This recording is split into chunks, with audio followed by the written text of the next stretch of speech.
this live stream will work. I'm using a different platform. Also, my bandwidth is not excellent. And so if we crash, we will continue to record this and then I'll upload it after we're done our conversations and our sharing. And so if it does crash in the middle of this live stream, then maybe give us an hour and a half, and then check back again, and the recorded portion of it should be uploaded by then. So before we begin, let's say hello to everyone here today. If you each want to introduce yourselves, Deb, let's start with you. And you just have to unmute before you say hello. Or you know what? I'm going to unmute you from my end.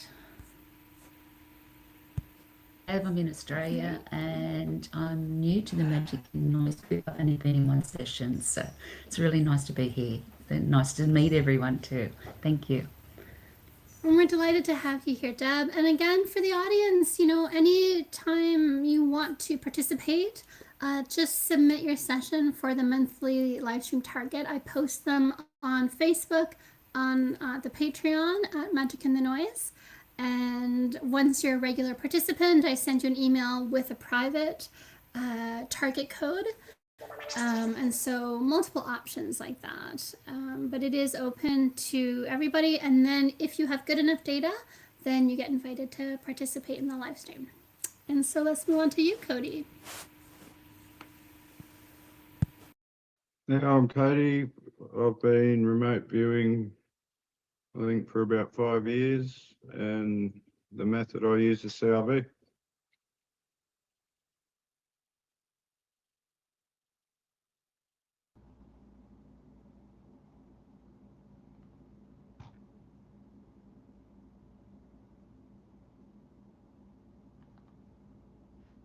Yeah, go ahead. John, I think. Oh, sorry, Sasha, I couldn't hear you. I'm John. I've been remote viewing for 2 years, roughly. I use TDRV, and yeah, happy to be here. Looking forward to seeing everyone's data. Hey everyone, I'm Chris. I'm based in Belgium, in Europe. I've been remote viewing for quite a few years now, and I've been on the different live streams for the past year or 2 years. So I'm happy to be here as usual. Thank you, Chris. Hey everybody, my name's Michael. I've been remote viewing for about 2 years now. I've been doing full spectrum illumination for about 1 year. And yeah, I'm just quite curious to see what other people make of this data and some of the target we pull back here, because some of the things we thought were kind of curious. So yeah, that's for me. Fantastic. Thanks, Michael. Hi all, I'm Claudia. I am remote viewing now for around 3 years. I'm working with the method of Sasha herself, FSI, and I'm also happy to be here, and let's see what everyone has. And so there's a lot of really interesting data. This was quite a different kind of target than I would normally give. And like Chris said, we are coming into 2 years of these live streams, and this year, 2026, I'm going to be doing things differently. And so this might be, so this live stream we're going to do differently. Usually I have done all my analysis, I present all my analysis, and then we discuss it. But today you're going to hear from the viewers themselves. They're going to share their main hits, and then we'll discuss those a little bit. And the viewers are going to be doing off the cuff analysis. So everyone's going to have to pay close attention to what's being shared so that they can respond and see the corroborations in their own data. And for you in chat, please feel free to share your insights. My access to the internet right now is not the best. So as we go, I'm going to be trying to monitor the chat on YouTube as best I can, but it might be a little bit slow. And so I'm going to try now to share my screen. We'll see how that goes. The target for this month was the boy at Gettysburg that Andrew Basiago claims was him as a child time traveling to the past. So while I pull that up, Just give me a few moments of patience, please.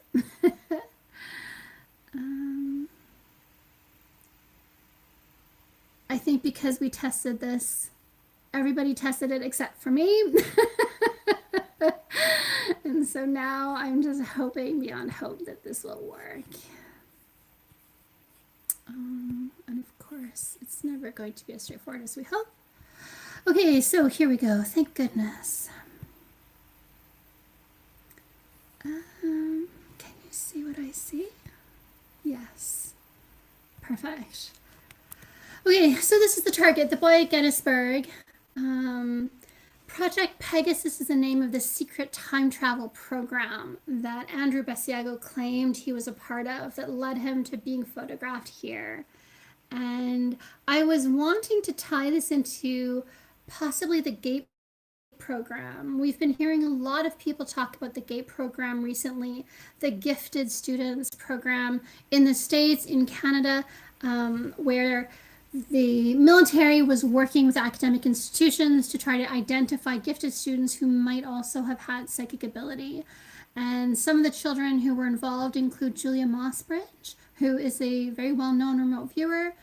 She has an organization, she does all kinds of research, and she's now recently linked to the telepathy tapes and that whole investigation into the link between autism and telepathy. And so the GATE program is something that she's been talking about publicly in interviews. And so I think it's interesting that we have Project Pegasus, where they're sending, purportedly, according to the claims being made that we're going to examine a little later, they're sending children to the past, to the future, to different places. And the GATE program, which is looking to identify psychic children. So I think there might be a relationship there that would be interesting to investigate. One of the things that I want to talk about today while we're looking through the data is the possibility that what the children were experiencing was bilocation rather than actual time travel. As remote viewers, we often, if people are a good remote viewer and if they have good natural talent, and they're able to really put themselves into the data, they can experience bilocation, which is when you're at your desk, you're doing your remote viewing session, and all of a sudden you feel as though you're at the target. You're experiencing the data as though you're at the target. You're at Stonehenge, you can feel the rough stone on your cheek, you can see the sun, you can smell the grass, you're there for that moment. And then you're back at your desk in front of your page writing down what you've just experienced. And the interesting thing about bilocation, and this is something David and I talked about, and so on our unlisted channel, we have a video about this. You're embodying the data in the data stream. It looks like you're not actually at the target. And so that's why there's still room for error. There's still bias and interpretation, and your own expectations, your memory, all of this is shaping the data that the data stream is offering you. And so even if you're experiencing it in an embodied way, and so you have that bilocation effect, there can still be errors in what you're seeing or experiencing. In the same way that there can be errors in what you record when you're seeing remote viewing data. And so these are things we'll talk a little bit more about in a moment. There's a Netflix series called Dark that I think does an amazing job of maybe leaking some secrets about experiments with time travel technology, some of the consequences and implications of it. And so I thought the imagery is useful. And so this is the photo of apparently, or Andrew Basiago claims to be himself as a child. So his claim is that the US government created real time travel tech and tested on children through Project Pegasus, and they used it to access the past and the future timelines for strategic purposes. The photo that was taken was in 1863 in November for Abraham Lincoln's Gettysburg Address. It's a Civil War photo. The photographer, here's just a little bit of background information that before we jump into the viewer's data, just to give you a sense of what it is that we're looking for in their data. So we have the photographer, was a prominent Civil War era photographer. He was documenting, recording major events, and this was one of his photos. Matthew Brady is also related to this image. He ran the large photo studio. He employed photographers, and it looks like Alexander Gardner worked for Brady. At one point, people thought it was Matthew Brady who had taken this photo, but since then, it looks like that's been changed, and now the credit is being given to Alexander Gardner for having taken the photo.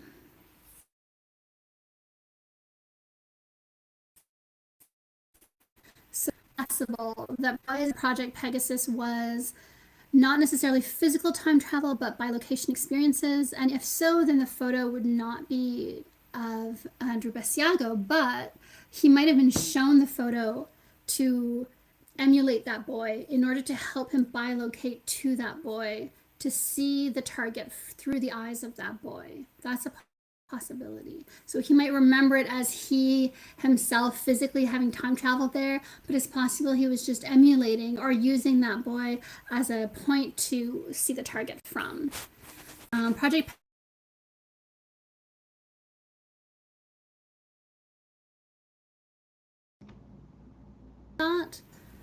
there's a possibility.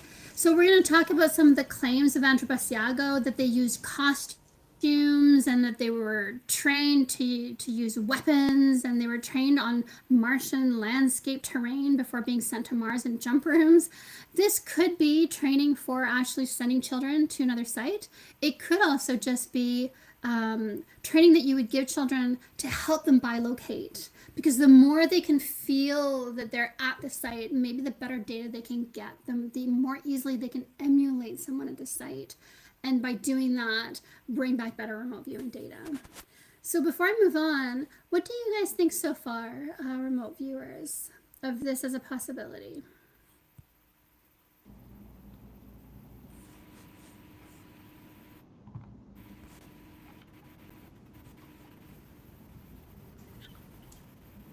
That's a good question. Do you guys have thoughts on this?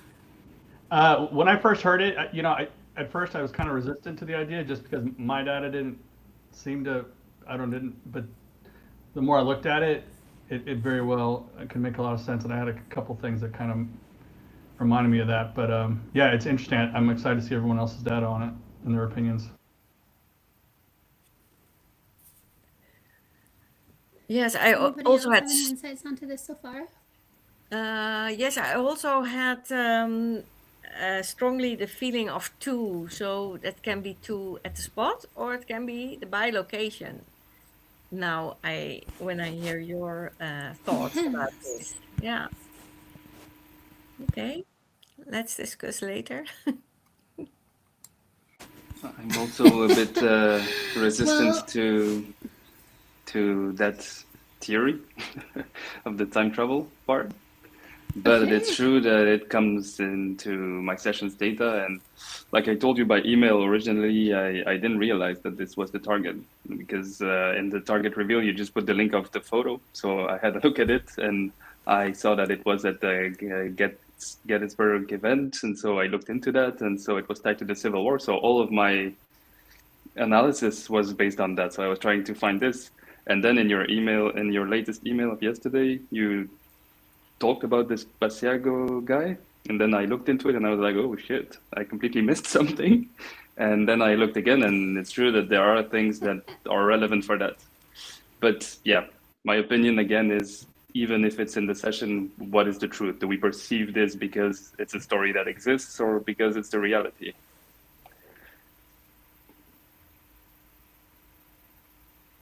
I think that that's very important to keep in mind, definitely, and especially I would say for the audience.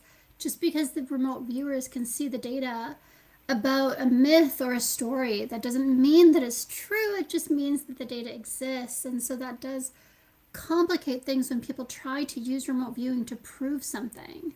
So we can remote view and see, like Chris is saying, data about Basiago's time travel story, because that story has been written about, it's been talked about, it's been thought about.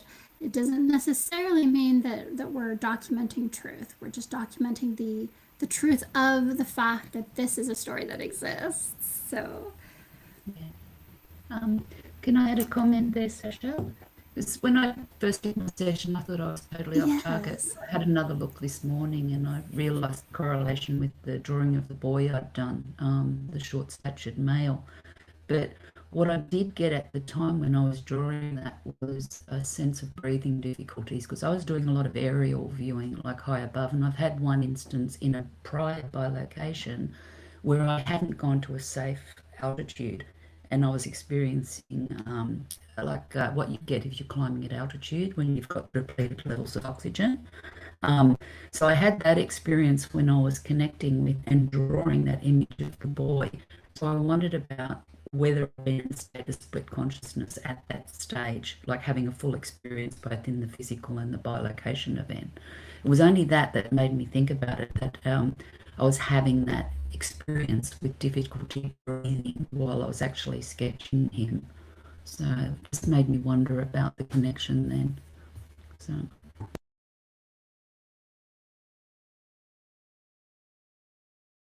That's really interesting. So why don't you just start us off, Deb? Why don't you share with us your sketch of the boy? Because I think that would be really cool to see as you're mentioning it. Okay.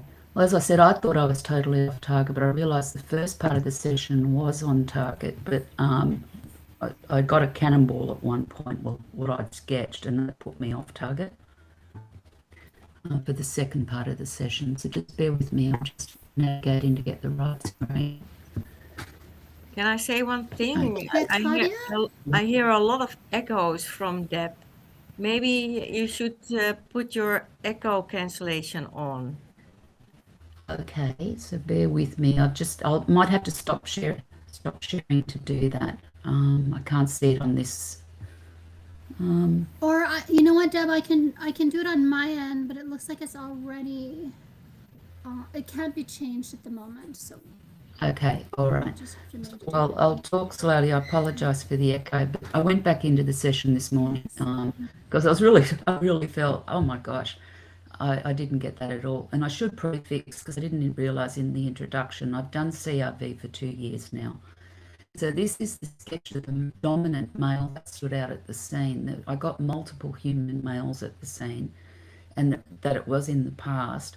But what I was drawing it was so important to get the haircut correct, the shoes correct. Like you can see they look like they were too big. The hand in the pocket, the stance. I think my conscious mind added the backpack, because I added the backpack later because it felt like part of the form wasn't correct, like he needed to be padded out. But subconscious was the sketch of the male, and like positionally in the direction of the feet, the hand in the pocket, the haircut, and even that scoop of the neck was really important. I got the scoop of the neck right, even though the clothes aren't correctly right.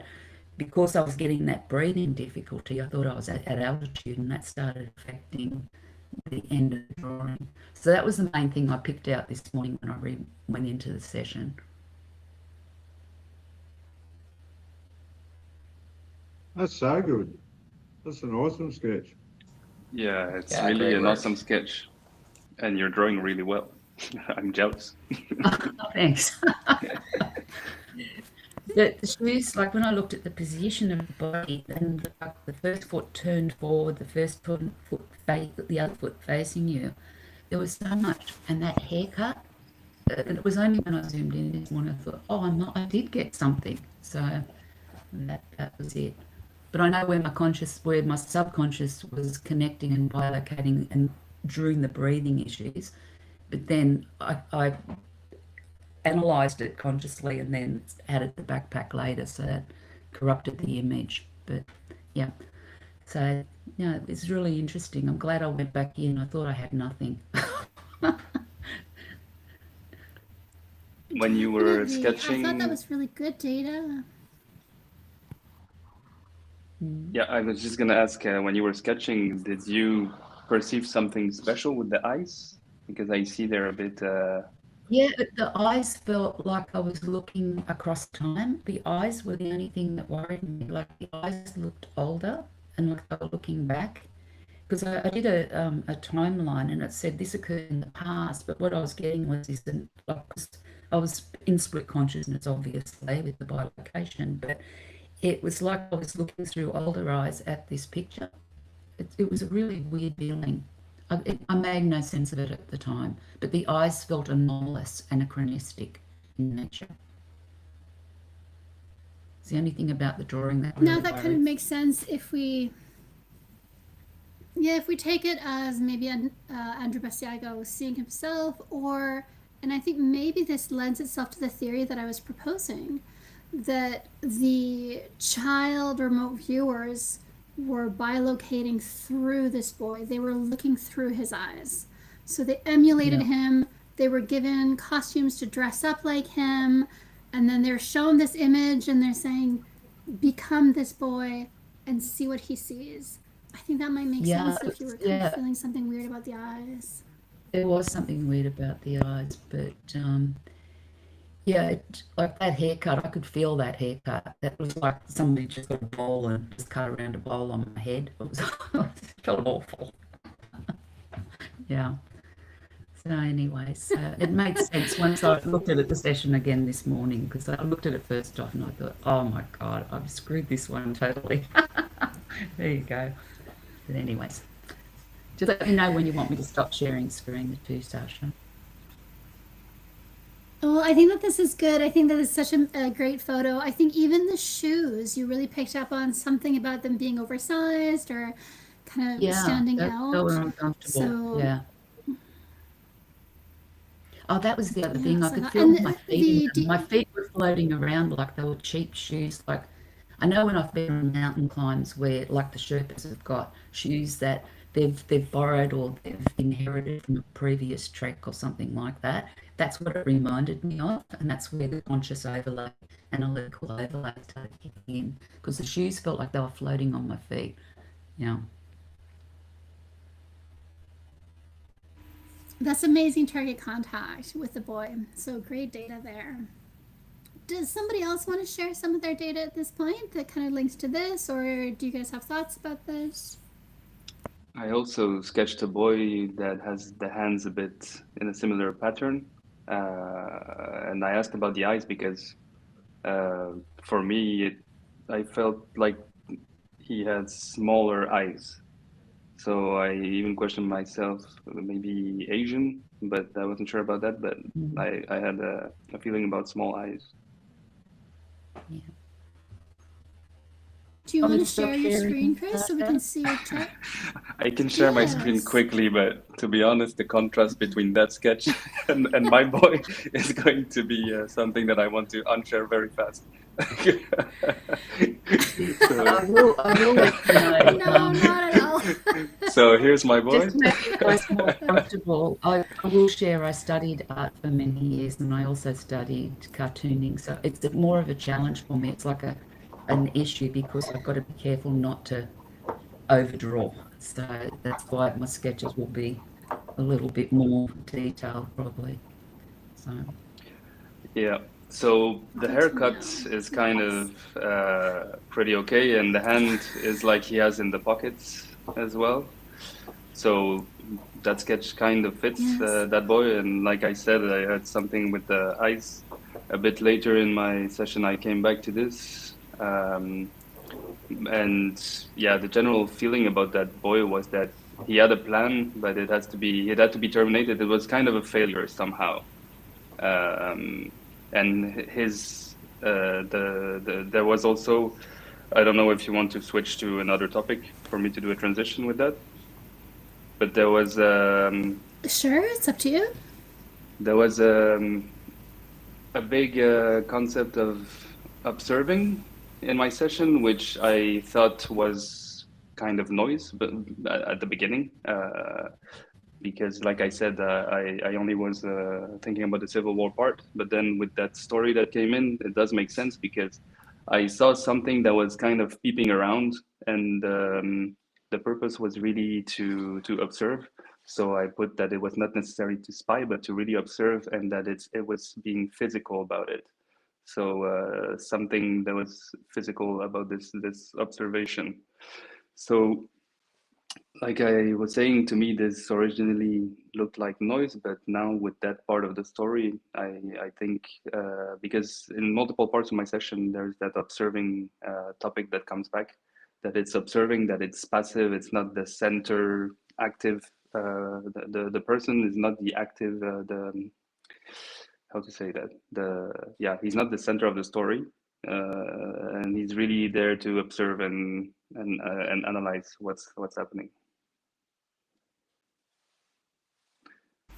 That's really good data, I think. Yeah, definitely. I did want to say about your boy, because Deb mentioned the bowl cut and feeling the, the very simple cut. And when I saw your sketch, I do think you have that same kind of aspect to it, which I thought was amusing. Yeah. But yeah, you were definitely picking up on that. Yeah.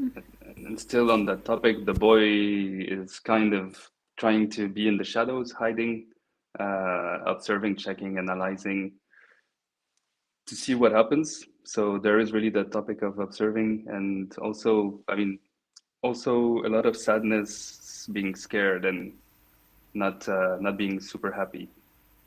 That was everywhere in my session. So he doesn't seem to be happy to be there on this mission.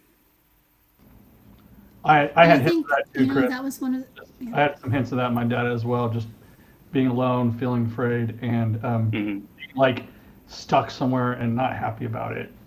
Yeah, exactly. And I put all of that on the Civil War aspect at first, because it's definitely that kind of moment or place where you would feel like that, but it does make sense to that second part of the story as well. Especially when you do, hear from the people who claim to have been involved in Project Pegasus and how the children were treated or mistreated in a lot of cases.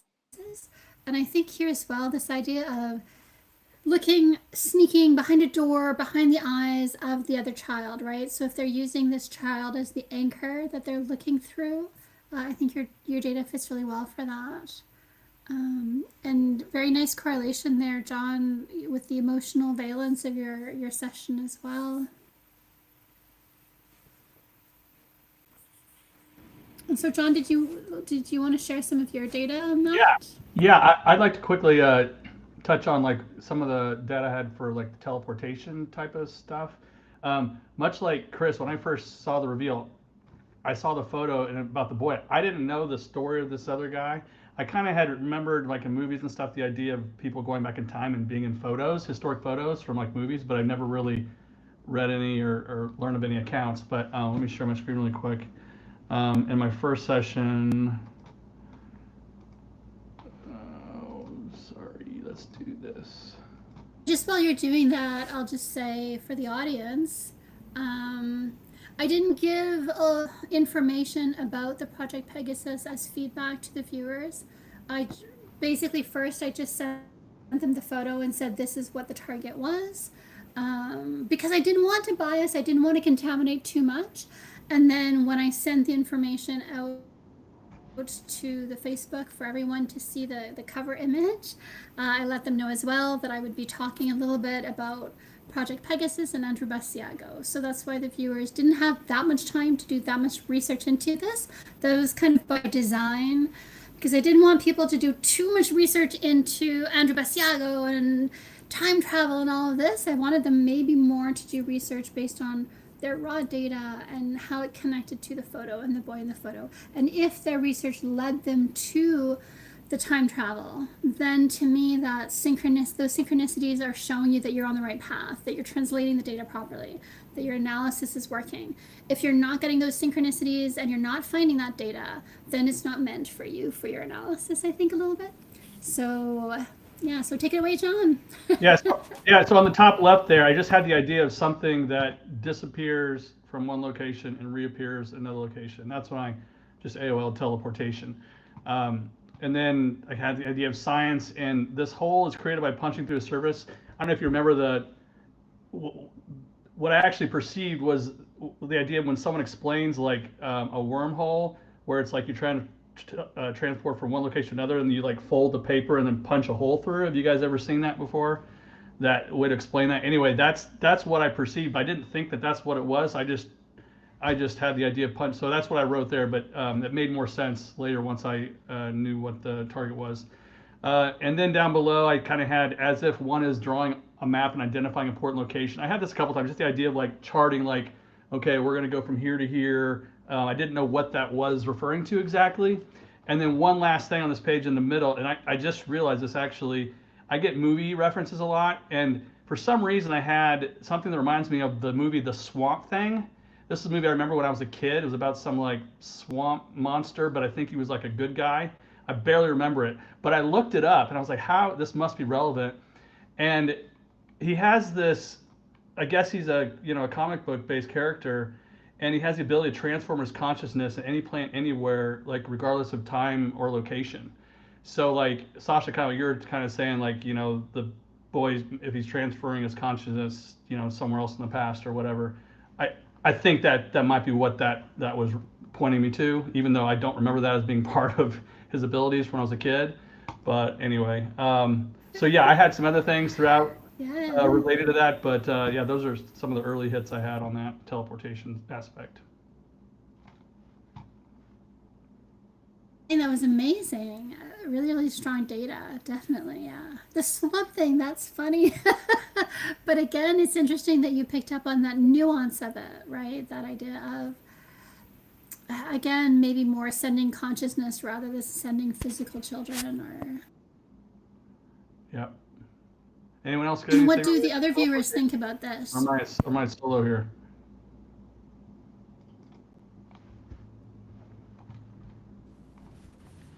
Well, I find it interesting that Well, the room's a he, bit quiet. I think that he thinks of the swamp thing.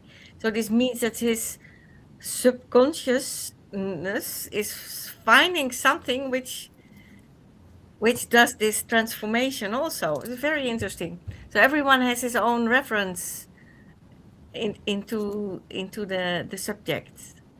Yeah, I find I had this point where I had the two boys.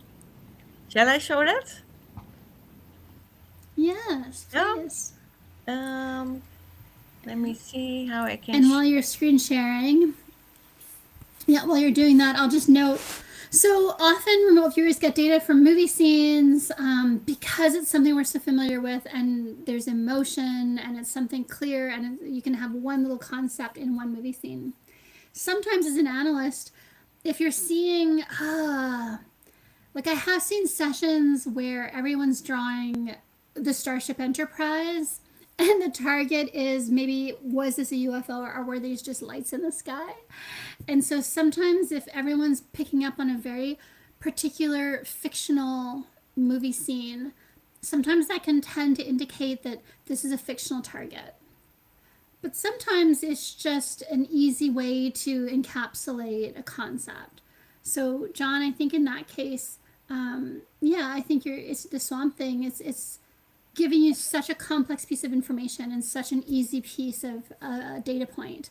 So yeah, that's how I interpret that. Okay. Tell us what you're showing us. Yeah. Well, I was I also sketched a boy. So this is my boy. So, but I had strongly the feeling that it had to do with two. So two shapes, as if they're two times twins, something duplicates, two shadows. And I knew the photo.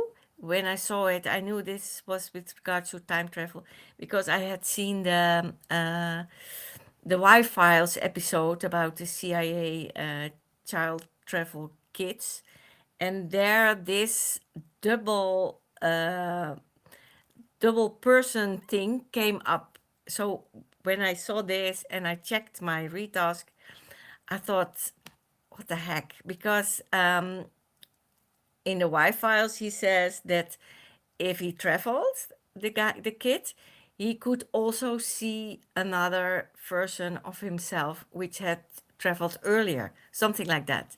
So it was, when I saw that I had these two kids, I was very surprised about this. But it can also be referring to the bilocation, what Sasha meant.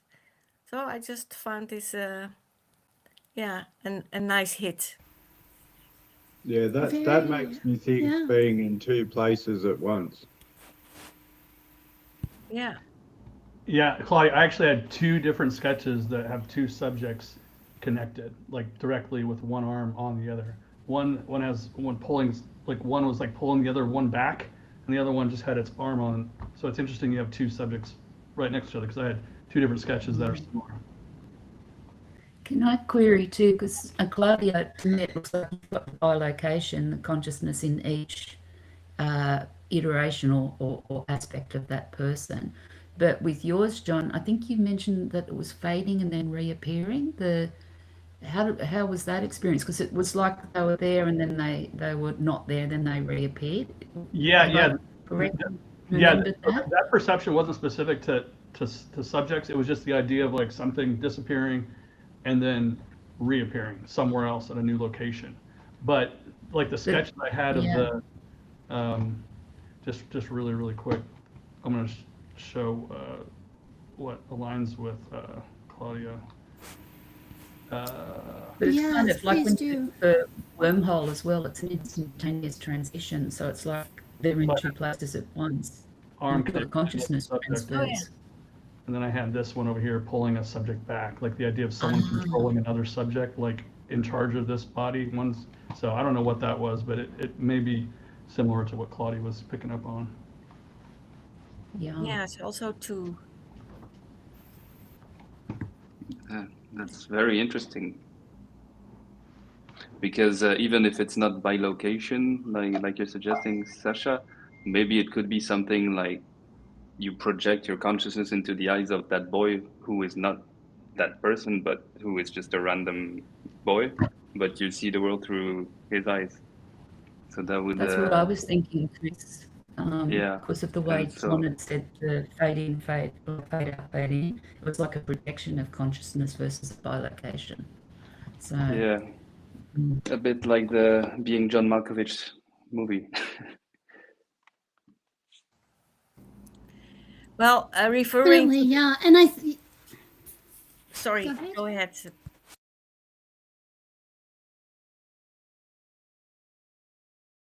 No, please go ahead, Claudia. Because while you're talking, I'm just going to share the live stream link to Facebook. So, well, with regards to looking at the scene through the eyes of the boy, because I had also something fascinating. I found it. Because when, let me see, here, I saw a lot of wooden benches, and I thought it was in a church. But when you looked at, I don't know whether you checked out the location of this Gettysburg address. It was the opening of a graveyard, I think, of of Gettysburg. There, all people were sitting on wooden benches. I don't know whether you see it.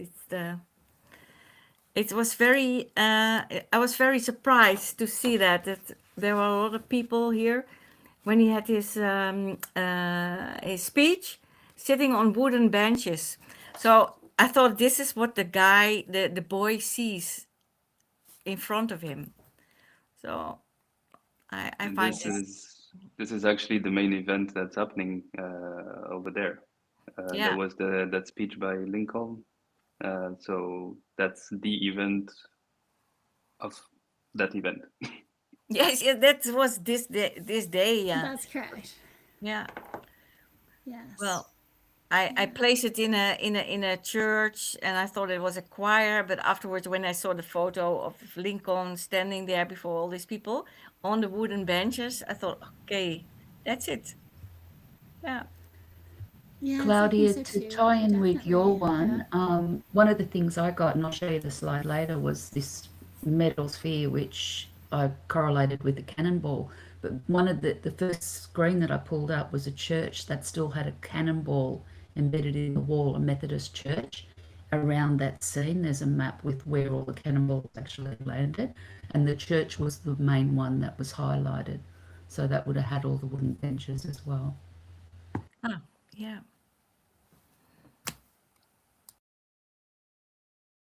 share this very quickly before Deb, you put yours up.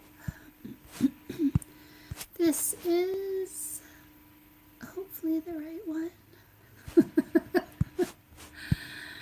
Yes, okay, so this is just showing the event. So Lincoln was speaking. It was a ceremony of the Soldiers National Cemetery after the Battle of Gettysburg. It was a dedication ceremony for the cemetery. So that's why you would pick up on the kind of church aspect, reverence, that kind of thing, I think. A little bit of details. It's a formal public ceremony, thousands of attendees.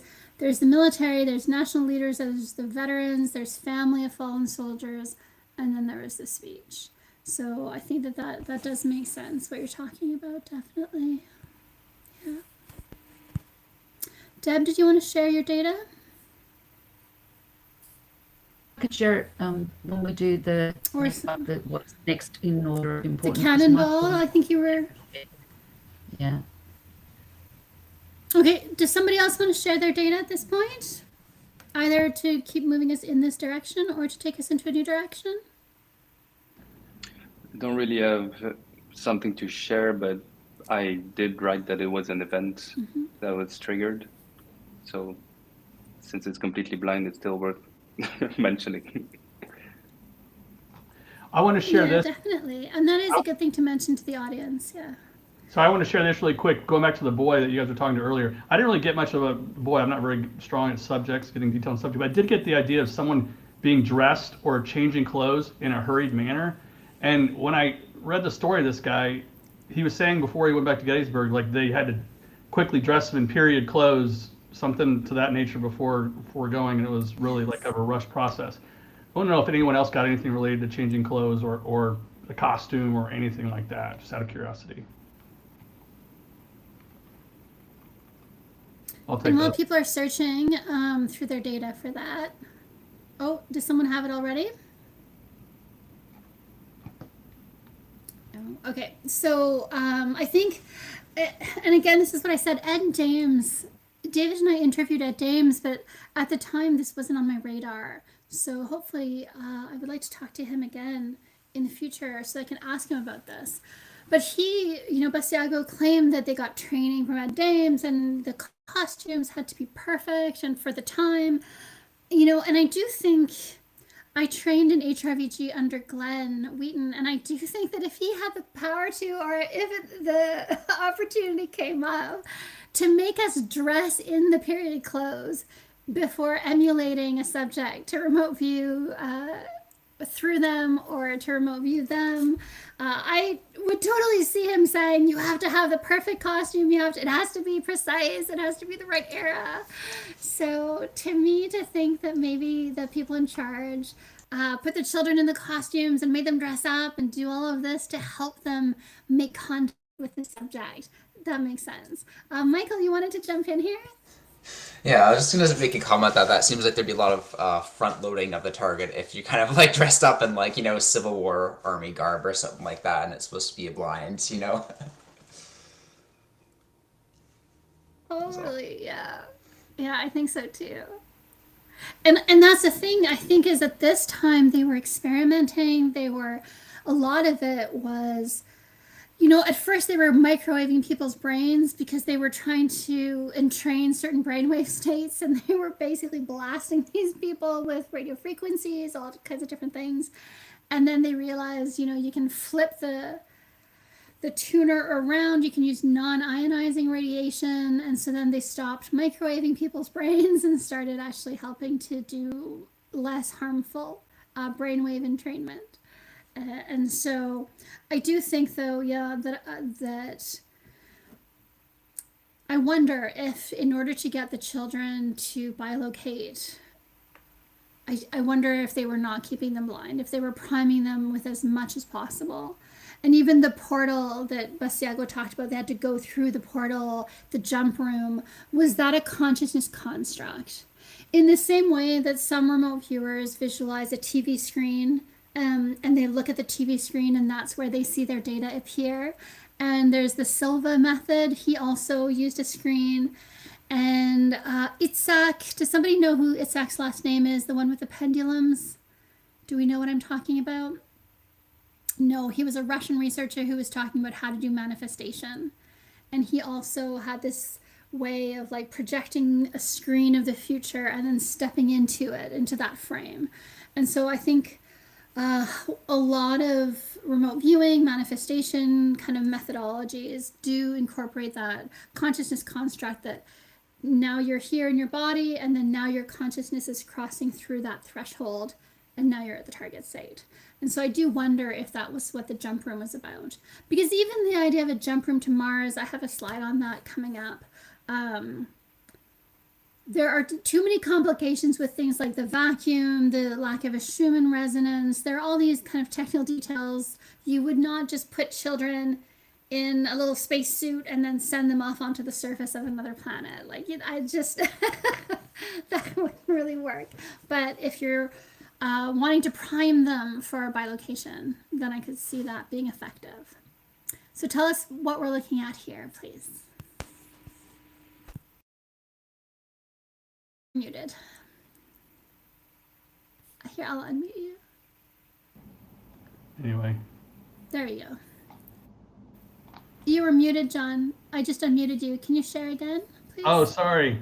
I was saying what you were okay. describing as you were describing it. I noticed I had like you said jump room. Well, okay, I got someone jumping to a new location, and then I have the word moonwalk, which it didn't feel like the dance move. It was more like walking on the moon. So anyway, I thought that was interesting. I know Cody said he had something planetary related maybe, or interstellar, and I think Deb did too. So maybe I'll show that slide. I'll show that slide, and then you guys can share your jump room related data, because I think this is relevant, definitely. And I'll try not to cough on everyone while I do it. This is a bit about Project Pegasus. Am I sharing? Yeah. Yes. Yes? Yes. Perfect. Okay. So just a little information about the program involving time travel, teleportation, holographic simulation, interdimensional travel. And there's also mentions of apportation, and that's making something appear in one place, making it appear somewhere else. And that's something that came up in your data, John, that we can talk about later in a different format. So these are just some of his claims, and I wanted to bring you guys to the jump room data. He claimed that the jump rooms was who? Oh yeah, here's this photo. Chris, do you feel like this was maybe the boy you were describing? But his eyes are a bit atypical. Small. Yes, they are small in his face. Definitely, yeah, yeah. That fits your data. And so here's a little bit about the training that he says that they received. And he says that 97,000 children were sent to Mars. Only 7,000 lived longer than 5 years. Here are some things to look for in your data about what he saw on Mars. He claims they saw dinosaurs. And this again makes me think this was bilocation, not actual jumping to Mars and being on actual Mars. Because the dinosaurs, the giant spiders, to me, these are maybe things that you would see more. The mind of a child would populate the experience with things like dinosaurs. That doesn't mean that dinosaurs were there. It just means that when you're bilocating, you have a little bit of contamination from your own subconscious and your own memories. So that, I think, makes that data a little bit more, we can make sense of it a little bit more easily. And then, yeah, he claimed he saw Barack Obama there. Yeah, so that was oh yeah, I did want to bring this up before we go back, but one of the things he did is when he was on Coast to Coast, he mentioned that he had seen Art Bell, the host of Coast to Coast before George Norrie, working for a secret government project through ITT. And Art Bell was really taken aback by that factoid that Andrew Basiago just dropped in the middle of the interview, because he said he did work as a technician for ITT and his role was checking waveguide. That doesn't really make sense unless you start thinking about what we're talking about. If you're inducing different brain waves, and so you need a waveguide, you create the waveguide, and then you try to get the child's brain to emulate that pattern in order to put them into a state where they can bilocate, where they can better remote view, that kind of thing. So I think that there's, again, just more evidence that this has more to do with bilocation. And then there's a public document here that I found. The United States Department of Defense and the intel community are withholding information about anomalous phenomena from Congress. It's from a hearing in 2023. And some of Basiago's information is in there. There's some information about Montauk, Project Rainbow, which is a precursor to Project Pegasus. And here we see in the public domain, 1981, Basiago claimed he served in the DARPA project in the 70s. So just to show that there is information about this that people can find through the CIA reading room if they want to look into that. And I did find this study, research show, yeah, go ahead. I was going to make a comment on bilocation, like in context of the Mars comments and Andrew Basiago's records, etc. But what I've noted in, like, I've had bilocation events on this planet, for example, but I've also had bilocation events on the moon twice. And what I did note, and this is similar to when you do out-of-body work, when you bilocate, you can meld consciousness in another form. So you've got two states of consciousness embedded in the one form. But so bilocation, you can have the full experience, like in both places at the same time. But what I noted when it was on the moon, the body, like when you form bodies, when you do out-of-body work, you can create bodies. So they're less dense. The frequency matrix is less dense, so they can be spectral in nature, like a ghost. You can be perceived like a ghost in another domain or reality system.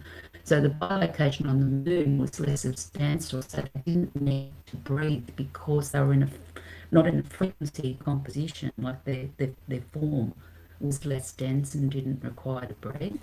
And that's what I noted from when I was on the moon. The other thing, when I bilocated to the moon the last time, it was the dark side of the moon, but it was so bright because the body also carries an inner luminosity, which I've been researching into at the time. So you can be in the darkest of spaces, but it's illuminated and throws out what your perceptual anchors are in that reality or wherever you are at the time. So you carry your own light into the darker spaces, basically. So there's just a couple comments from things that I've experienced, but we don't necessarily carry this level of physicality when we bilocate to other reality systems, so, or to the moon, for example. So just a comment. Yeah, and so I think that again brings us to the definition of bilocation. And I guess different people and different groups, different organizations, we all maybe tend to put a different spin on it. And even individuals tend to have their own interpretation. And so when I talk about bilocation, I see it as right now I'm experiencing the data that's coming into my sensory apparatus, right, my senses, from the external world. And then when I remote view, I'm accessing the data that's in the records of reality. So the data stream is what I call it. And so I can see the future, the past, something far away in the moment. I can taste it, I can touch it, and get the texture of it. But it's not that my senses are being brought to the location of the thing. It's that I'm accessing the data about it in the same way that you can query a database and say, show me the data about the apple that's sitting in Michael's office right now. And in the database, it has all the information about it. It brings it up to me, and then I can just read it there. And if it was like a scratch and sniff sticker kind of database, then I could scratch it and smell it. I would smell the apple that's sitting in his office. And so I think, again, I think that there's a lot of, I think it's very difficult to prove what's actually happening. Are we going to Michael's office and touching the apple that's on his desk, seeing it, tasting it, smelling it? Or are we accessing the data about it in the records? And then I think the maybe more intriguing to me question is when we're experiencing reality around us, how much of it is reality around us and how much of it is just data in the data stream that we're accessing. In that case, if Michael is accessing the data about the apple on his desk in his office, he's looking at it. But if part of his mind, especially because he's a remote viewer, is also tapped into the data stream, if I'm accessing that data, can I put myself in that data stream, data about his office, and will he see me there? That's the question that I think more advanced remote viewing and remote viewers are looking at. That's what we're playing with. That's what we're trying to figure out.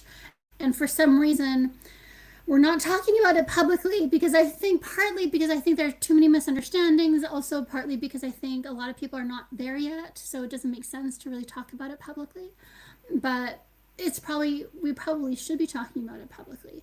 So when you say you bring your own luminosity, in the same way that if you remote view something happening in a dark room, you don't need light in the room to see it. Because you're accessing the data about the visuals, right? I like Yeah, your tell me. definition, Sasha, from a remote viewing perspective, because it gives a delineation, because it's not only experiencing the data stream, it's the sensory cues that are important. Like you can touch Stonehenge, to your original point, you can feel it cold against your cheek. And I think to delineate in the physical for bilocation for remote viewing, that's really important to define those. Yeah. How would you know? So I bilocated to Stonehenge was my first bilocation. I was doing my training. I was with Paul Elder, and it was all of a sudden I was just there. I was there, and I was too close, so it was actually hurting my skin because it was too. I landed there too close to the rock. But I know that I wasn't actually there. I know that my body was in the room where I was doing the training. And I wouldn't even say, at the time, maybe people would have convinced me that my consciousness moved to Stonehenge. But now I understand my process better. And I would say, no, I was embodying the data, right? And so how would we prove if it was one or the other? How do you prove the difference between accessing the data from the data stream and experiencing it in an embodied way versus your consciousness going to Stonehenge? What do you guys think?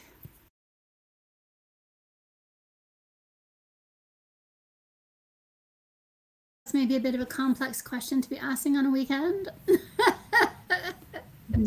My very first ever bilocation was a spontaneous event when I was in meditation in an expanded state, but it was I ended up in a cave monastery in the Himalayas. I didn't even know they existed until recently when I read a book on the topic, but had all the sensory cues, had the full data stream, and the messaging, like the monk in the cave actually gave me a message. When I came back, I looked it up and I validated it.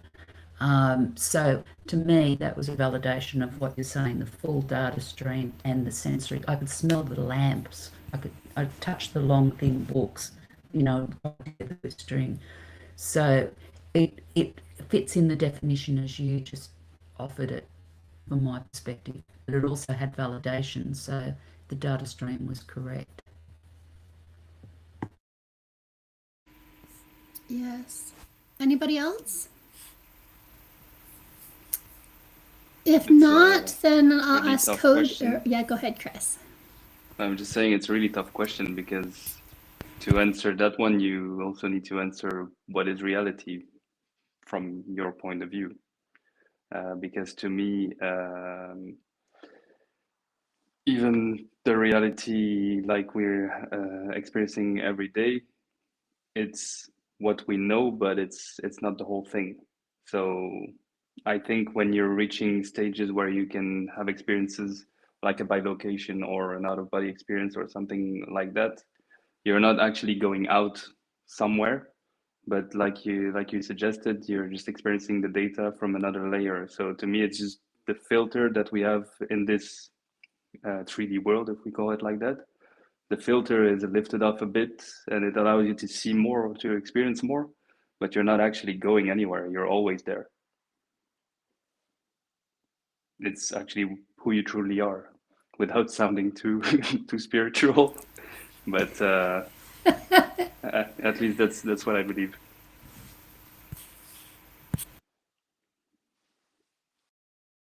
Beautiful, and I think that there's a lot of truth to that. Yeah, I think I would agree with you. Yeah.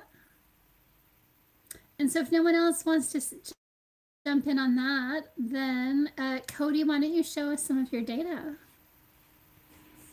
I'll share the screen for you, Cody. Yeah, thanks.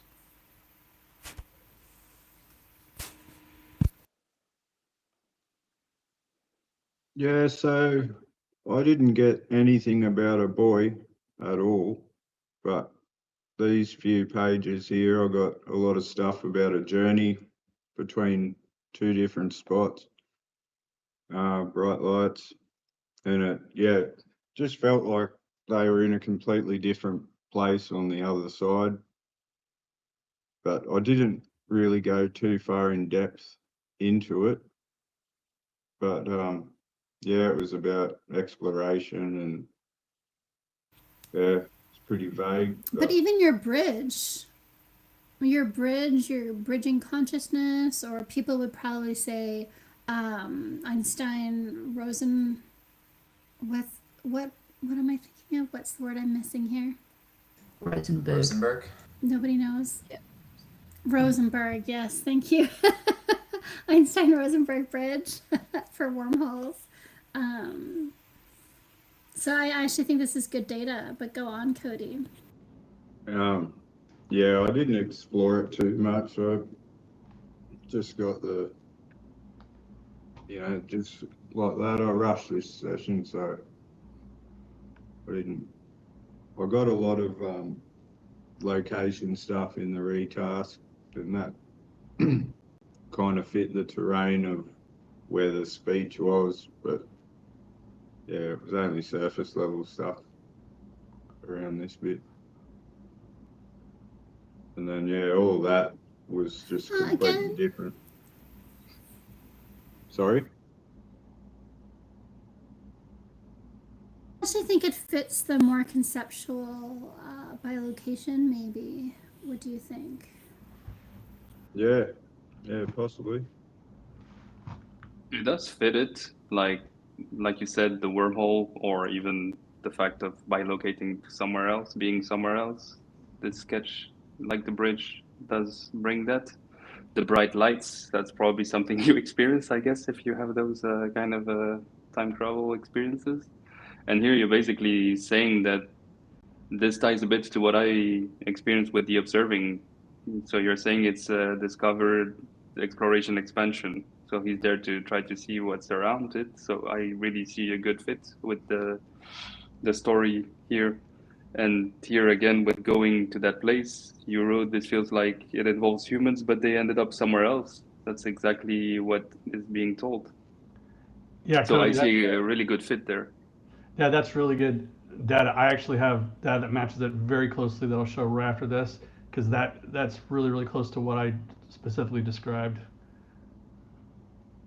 Well, yeah, it's just lucky that I actually did a bit of research on it, because when I first got the feedback of the photo of the boy, I thought, what the hell is this all about? So, yeah.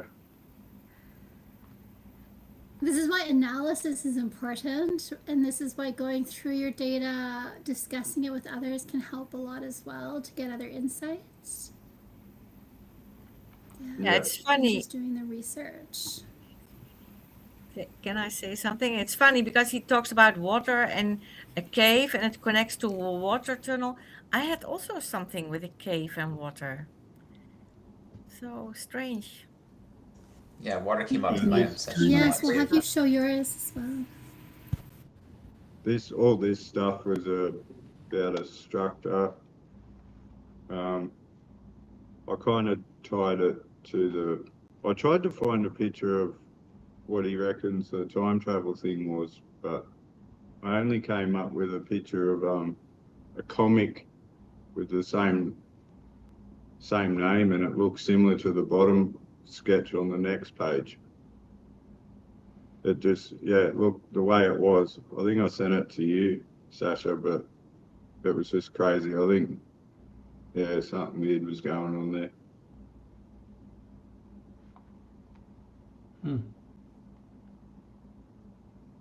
Just for the Well- audience, my bandwidth isn't very good, so I'm sharing some of my slides as PDFs, but I don't want to share more than necessary because sometimes it crashes my system right now while we're live streaming. So that's just why.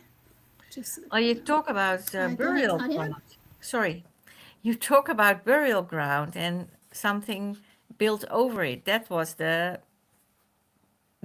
cemetery Yeah, at Gettysburg, I think.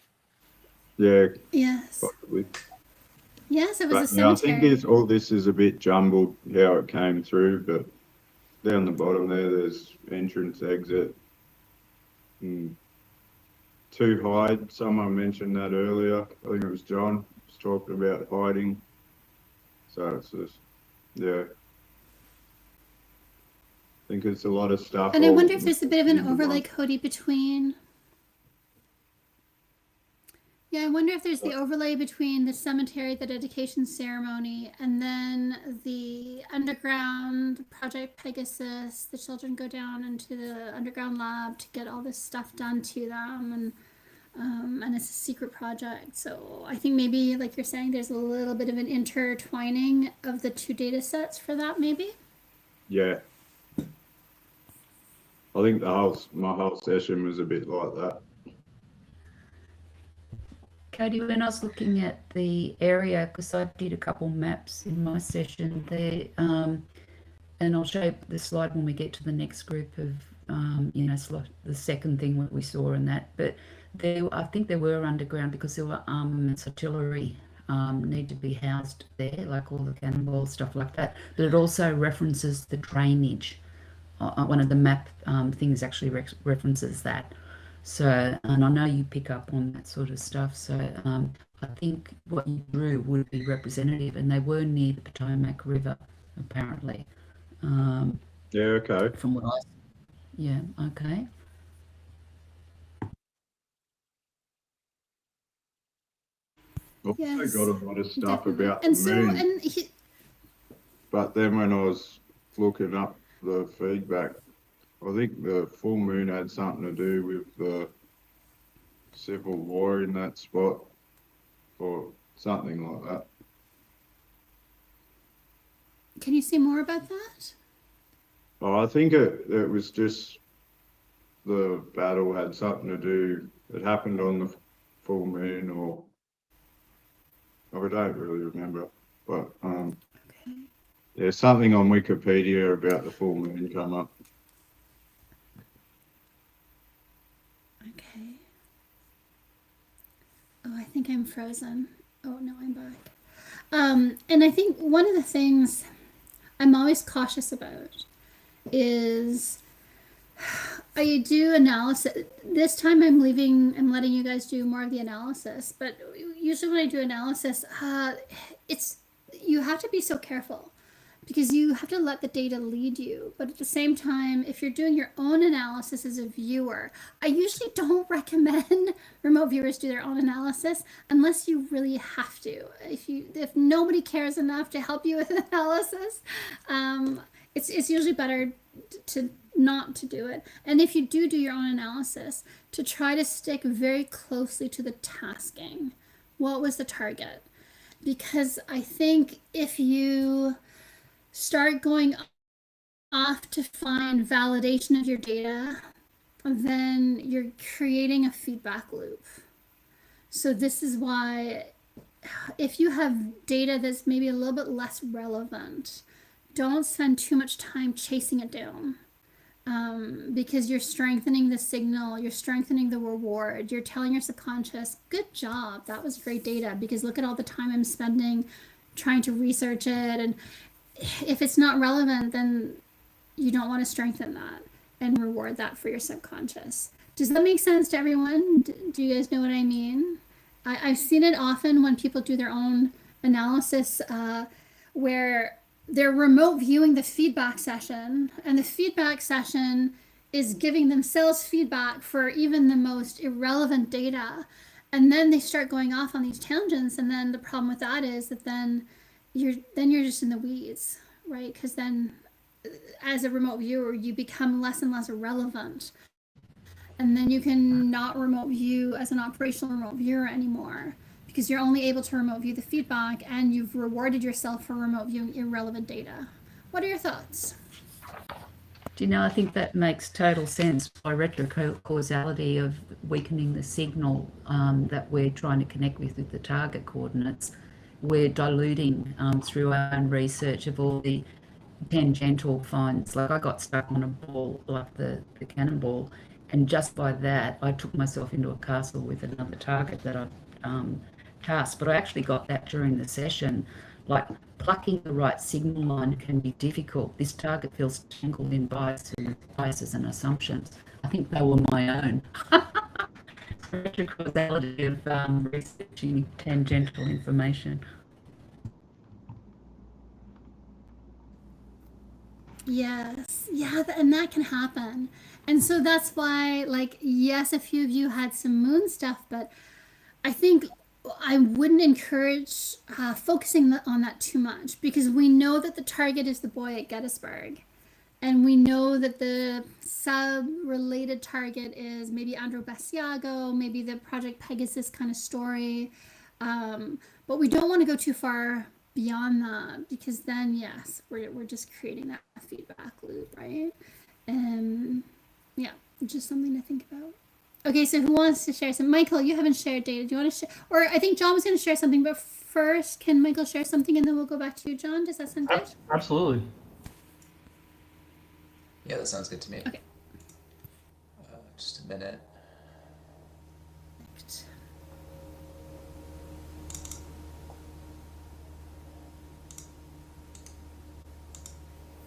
It is really, remote viewing is so complex, and I think that this is why it hasn't advanced as much as we would like it to have in the public. Because it's so complicated, so complex, there's the retrocausality thing, the feedback loops, the remote viewing a myth, because the myth is data, whether the story behind it is true or not, right? Like, there's all these nuances that are maybe a lot for a lot of people to take on. And so I think remote viewing gets misunderstood, and some of the data gets misunderstood a lot in the pub, I guess the pop sci version of it. It makes it really hard to keep it something with integrity. Yeah. Yes, I can relate to that, but also sometimes it's nice to dig a little bit further in what you saw, because it makes for myself more, how do you see a bridge, how your own subconscious works. You know, sometimes we had once a target in the middle of the sea, but I saw all kind of things on land around that, and I still have that same thing again and again, if it's around. So in one way, I learn myself how I think, or how I pick up things, something like that. It's a difficult issue. Yeah, it's tricky. It's just tricky. Yeah.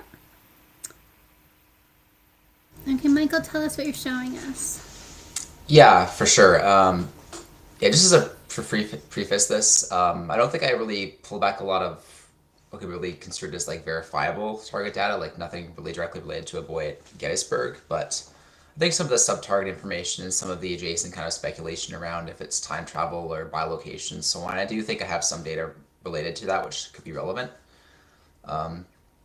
So for that, my first impression was like this trickle of fluid erupting from a hill, spilling and kind of quieting way further down here. And you can see it further along here. There's a view from a higher altitude foreground with this body of water there, some structures in the distance there. So more of like a bird's eye view there. And when I kind of asked what this is like kind of doing prior to this, the word eruption came up for whatever reason, but I get the image of fluid being passed between buckets.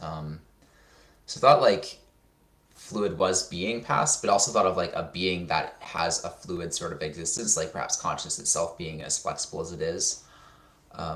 Also noticed in the I think the image from the TV show Dark you shared a bit earlier, there's sort of this like cylindrical container of his presence. So I kind of interesting kind of find something a bit similar here with this like discrete jump being proposed there. Asked the target relevancy of this formation, and what I got was undulating movements of fluid flows there. Asked for the chief cause of that. I got like basically a song in my head, which is kind of an electronic song by the Boards of Canada. It's a song related to 1969, which is kind of a wondrous song, but also like a bit dark and foreboding as well too, which I think could maybe mimic some of the emotional atmosphere around the Gettysburg Address, kind of what was going on there.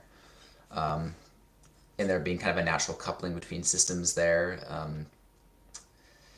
Yeah, what kind of interesting came a bit earlier, there's a bit more of a sort of a social interpretive overlay here, but thought there was like a contrasting interest between basically what this body of water was. Like it's kind of something interesting going on there. Contrasting interest is wants to drain the body, kind of figure out what's at the bottom or get to the bottom of this. And for a bit further on, I get this image of this mud and debris at this bottom of a land formation there. And I kind of wonder what's kind of going on with that. And I just get this like weird jagged object here, which doesn't quite appear corroborated yet. But the interest in this was just material about historical, archaeological value. And what does this produce in people that are, what actions does this interest produce in people that is accurate, precise, involved to the target? I got this idea of the land or the water being kind of upset in some reason, like the past is being kind of like maybe messed with or something. People aren't happy about it. So other people are not happy about this. I think it's kind of tied into some other data people had about the boy not being very happy where he was or kind of feeling kind of trapped. For example, feelings of intrusion, loss of autonomy. What are the costs for the investigators or explorers? So accountability to investors for results and personal cost or stake also. So to me, this kind of sounds like it could be related to the financiers or backing of the Pegasus program itself there. Yeah, the only one that, sorry? Okay. The only other thing I got was the, okay, I'm muting.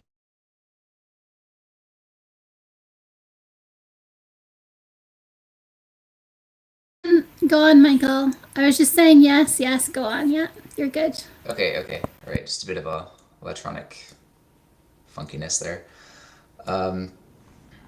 So yeah, so this is the other information I got was like something being under tension or corded rope being stretched out, and asked why the rope was under tension, and I got the image of the rope going limp and something kind of nasty at the other end of it. And I asked why this nasty thing was bound, and I got the feeling of basically a ghost from Ghostbusters, like Slimer, like the green one, which made me think of like the swamp creature that was identified a bit earlier there.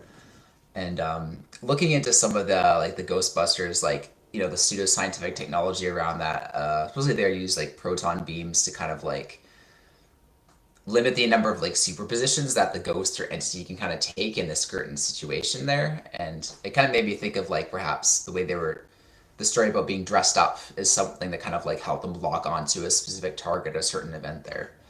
But yeah, I had a pretty short session, so that was the extent of what I came across with it.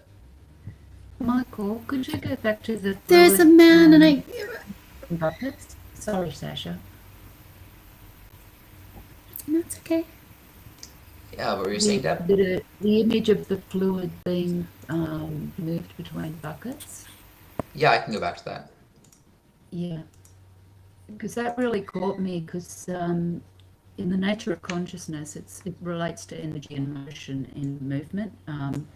But what I was thinking was the fluid being, like the translation of the bilocation event. Fluid is a descriptor that's used for the energy motion of that event, the bilocation event, the two beings or the two buckets, the two containers. But it just caught me that could be metaphorical or symbolic of that energy motion event of the split, the bilocation split between buckets. I could be wrong, but it's just what it felt like. It really caught me when you said that, because it described a fluid being between two places. So fluid being the nature of the energy motion. I would agree. Yeah, I would agree with that, right? The consciousness being poured from the one person into the mind of the other, or into the location of the other, right? That emulation. Yeah, definitely. I think there's something. So there's a The bucket, the book that was container. written about Project Pegasus. Oops.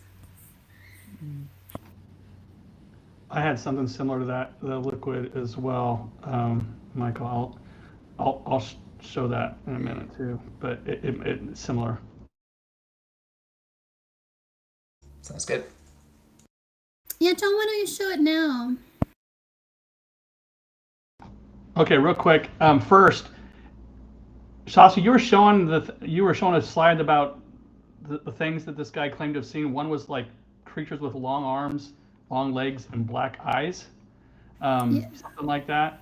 A couple times I had this idea of like a droopy posture, just real quick, and then down here I had tall, skinny limbs, and I didn't know what that was or what that meant, but it kind of reminds me of what you described.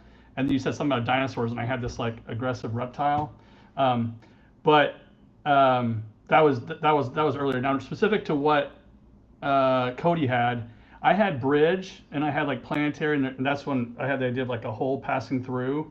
And so Cody, that's what reminded me of your data. And then I had the idea of solid shapes, but they're like melting. So like there's some sort of transition between like a solid shape to liquid or fluid. That kind of reminded me of Michael's. And then real quick on Cody's again, I had this. I had the idea of right after I had the idea of like a moonwalk. I had the word port, which is similar to portal, but then I had the idea, and do not look at the sketch. This is not dev quality. This is just garbage. But the idea is I was trying to display like an environment or climate view that looked different than Earth. It was either Earth at a completely different time and place where the atmosphere was different, or it was a different planet. Mars was in my head. The color isn't right, but like only because Mars is, I don't know, that'd be the first thing that came to my head. But what Cody said, his dad had something similar to like a different place than Earth or something like that. So anyway, I thought that was similar. So that's all.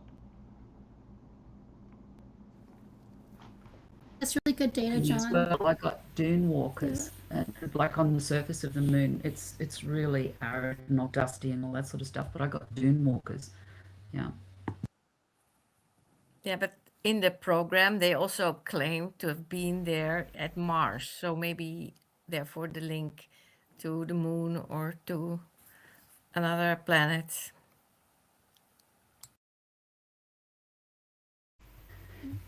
Cody, Sasha, do you want to show your second session?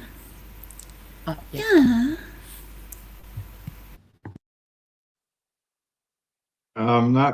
That was just screenshots from it that I showed before. I just took the screenshots because I couldn't figure it all out. Okay, so there's a bit of a. Sorry, guys. There's a bit of a delay for when I'm talking because my connection is so poor. Deb, you had a question. Why don't you ask your question? Also, you don't have to ask if you can ask a question, because that makes two questions, and my bandwidth is not good enough. So just ask your question. You're all good. And then maybe Chris, you can share Cody's second session. Cody, do you want to make sure that he has it? And we can kind of compare it with the day that we just saw. But Deb, go ahead. Yeah, no, my query related to whether we're going to go through like our second best shot and our third best shot, or just bring them up as well and integrate them now. Yeah, I think just integrate them now, or we can, or if or just jump in with it. All right, I might just share what I've got. We're coming in now. Okay, I'm sharing screen just with the other two slides that I had, because it ties in the location, because I got that the location was important geographically. So that's just something taken off. Can you see this on your screens? Right. This is just something I took off Wikipedia, Yes. but that's the first map I got. It was topographical map and like crosshairs on a specific location. The aerial view underneath it, I don't think is really accurate, but it was related to the object that I found as part of the session, because my purpose of my session was fixed to an object, the cannonball, that was like my door knobbing thing that connected me in. I got the mail first, the short mail, but then I got a cannonball. That's relates to another map that then followed, if you bear with me a second. And this is where you can see the armaments and drainage and all that sort of stuff I referenced before, Katie. So I'll just go to the next slide. There was only, I put three together. Whoops. I'm going to have to stop sharing this one to turn the page, so bear with me a second. And the second one, okay, let's go back. 2, 3.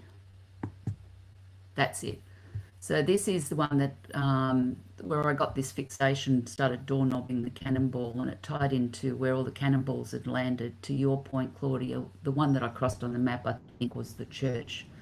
But that's where I went off target in my second session, because I'd recently set up a tasking for Booger spheres and coordinates, and then I couldn't get away from that. So my second session was redundant. But the first part, that's where it led to. The object, the event, and I think it was one other thing. It was historical anyway, so that was just the last two that I put together, trying to look for things in my session that might have correlated. Okay. Did you want me to keep those up or stop sharing? So we saw the map and we saw, but we didn't see the last share. That one, your third page. No, we saw the map. We're just missing the third page. Okay, can you see this one with the cannonball? Can you see this one? Not sharing. You're not sharing okay. for the moment. Okay, I'm trying to share again. Yeah. So bear with me. I've got to go back in. I apologise, I'm a bit clumsy with this system. It's not letting me. No, it's all good. It's fine. Yeah. I'll try one more time and then I'll just leave it. It was basically a map with the topographical and the sphere that I drew and the related cannonball. It just doesn't want to share. Oh, it might now. Okay, now it's working. Apparently you can't turn pages when you're trying to share in a PDF. So can you see it now? Yep. So that's where all cannonballs were littered around in this present day, but all that actually got embedded during the battle. So this is a map from the Historical Society. But what I wanted to see was whether there were actually cannonballs used at that time, and there were. But this is when my castle started getting constructed and I think overlay with the Booger spheres came in. So that was it. So that was the last sharing anyway. So I'll leave that there. Was there anything you wanted to look at on the prior map, or I'll just leave it? Okay. No, I think for the other viewers, if you see something there that you connect with in your data that you want to share, that would be great. Or take us to a new data point if you want. Claudia, did you want to share something now? Yeah, I would like to share the issue with regard to the hexagonal shape, because when digging into the issue of the time travel, I somewhere read that there is a theory that one does that through energy fields in hexagonal shapes. So when I started the first session, I really only saw these 6 edges in front of me, and I did not know what to make of it. But I'll show my screen, and then show you what I what I that saw. sounds good. Thanks, Thank you. And I'm not sure if, because I'm working on a different project this week and hexagons are a big part of it. And so I'm not sure if there's contamination from that. Oh, yeah. Immediately you see on page 2, I start with the hexa-shaped forms like physics codes, or so I made it something. Why I cannot go down? Can I scroll down usually? Yes, but not on the sharing image in your PDF. Ah, so in my go back to PDF. the PDF screen. Okay, so here is I my think page, so. first page on it, and Oh, maybe you can. oh, I should then stop sharing and then share again, probably. Well, Chris was able to go through the pages, and so is Michael. So should be able to, but I'm not sure how you're sharing.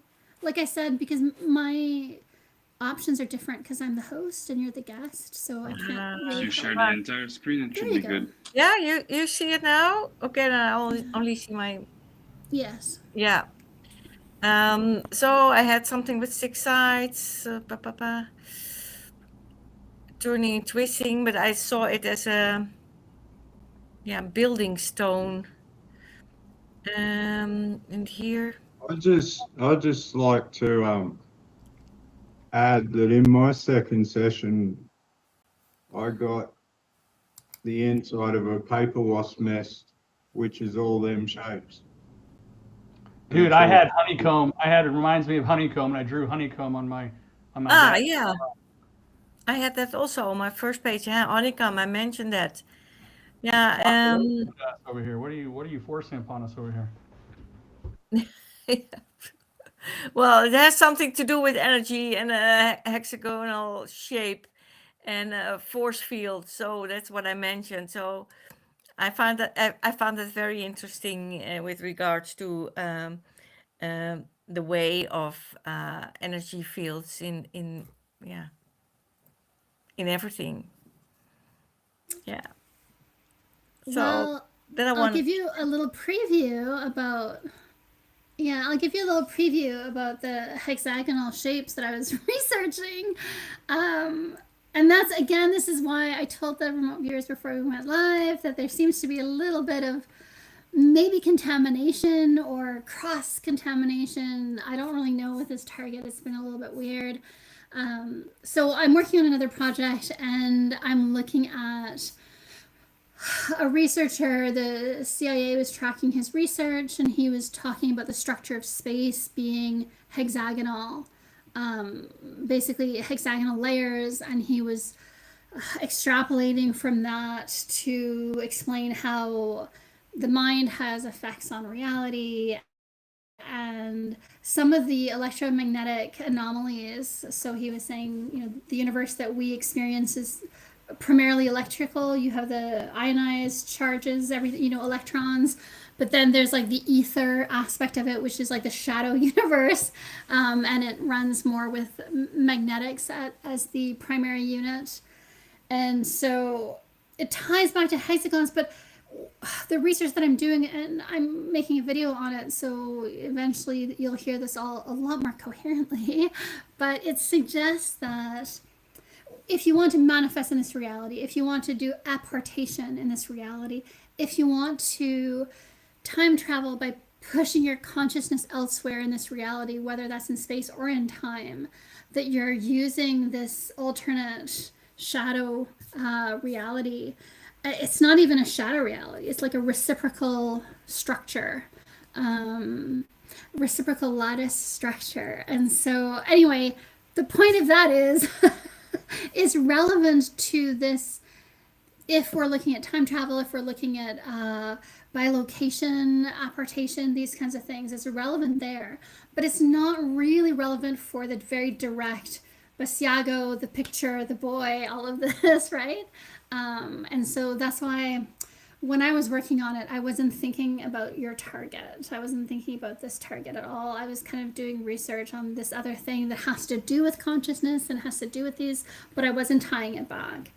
When I started seeing your session data and I see all these honeycombs and these hexagons, I was a little bit worried that there was a little bit of that I was thinking too loudly about these things, and maybe that was resonating through.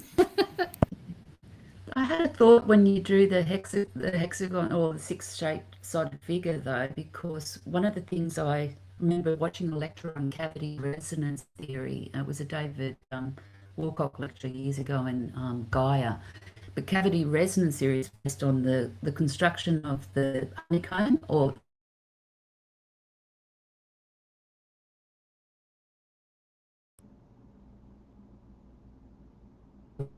wells and things like that. I can't remember all the details, but I know that it relates to that type of geometry, Claudia. I'll try to research it after this, but yeah, just that's what it reminds me of. And there was just this huge effect, like energetically, whenever you went up near the hive or that particular geometry in the hives of the wasps or the bees. So just to add in. Yeah, it's called the ether cavitation theory. Yeah, it's called the ether cavitation theory, and it's by Grebennikov. He was a Russian. And what he found was that if you create cavities in structures, the ether seems to be able to pass through it, and there's a resonance that happens in the cavities that kind of amplifies the effects of the ether. And so what he found was that the honeycomb, the hexagonal shapes of honeycombs seem to be the best for this. And so to this day in Russia, if you have headaches or migraines, in some places, they'll sit you under honeycombs because of Grebennikov's work showing that if you sit under honeycomb and the ether passes through the cavities, you get that ether cavitation effect. There's a researcher in the US who used it for producing energy. He created cavities in a metal drum and spun water through it and created over unity, so free energy. But then he was disappeared into a Department of Defense contract and never heard from again, and his research disappeared with him. So yeah, if people are interested in that, I can't remember if it's something. It's a target that I had given to the precursor to Mint. I was working with David Molnix and Henny, Patrick Flanagan, Chris Kraft. There was 5 of us, and we used to give each other targets, and we were improving because we were working at a higher level and really trying to improve our skills.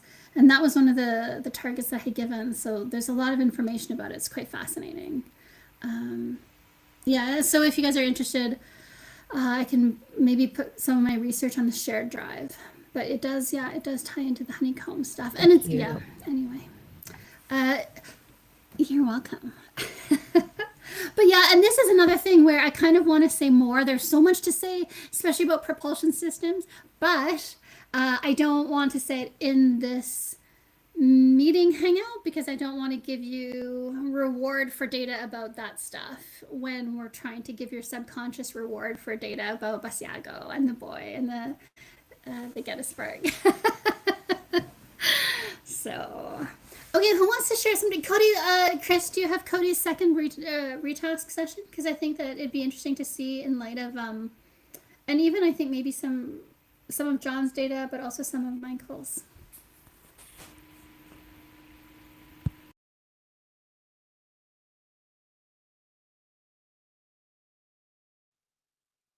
Okay, and you guys are both muted. Here we are. Yeah. So yeah, this session's pretty much just about the location. You just go down, do some location sketches, and like Michael, it felt like higher elevation, what he was describing earlier. And then yeah, the purpose I got record. Oh, No, I wasn't sure what that was about. And then, yeah, this is the structure I was talking about earlier. Just felt like a part of it was above ground and then it had an underground part to it.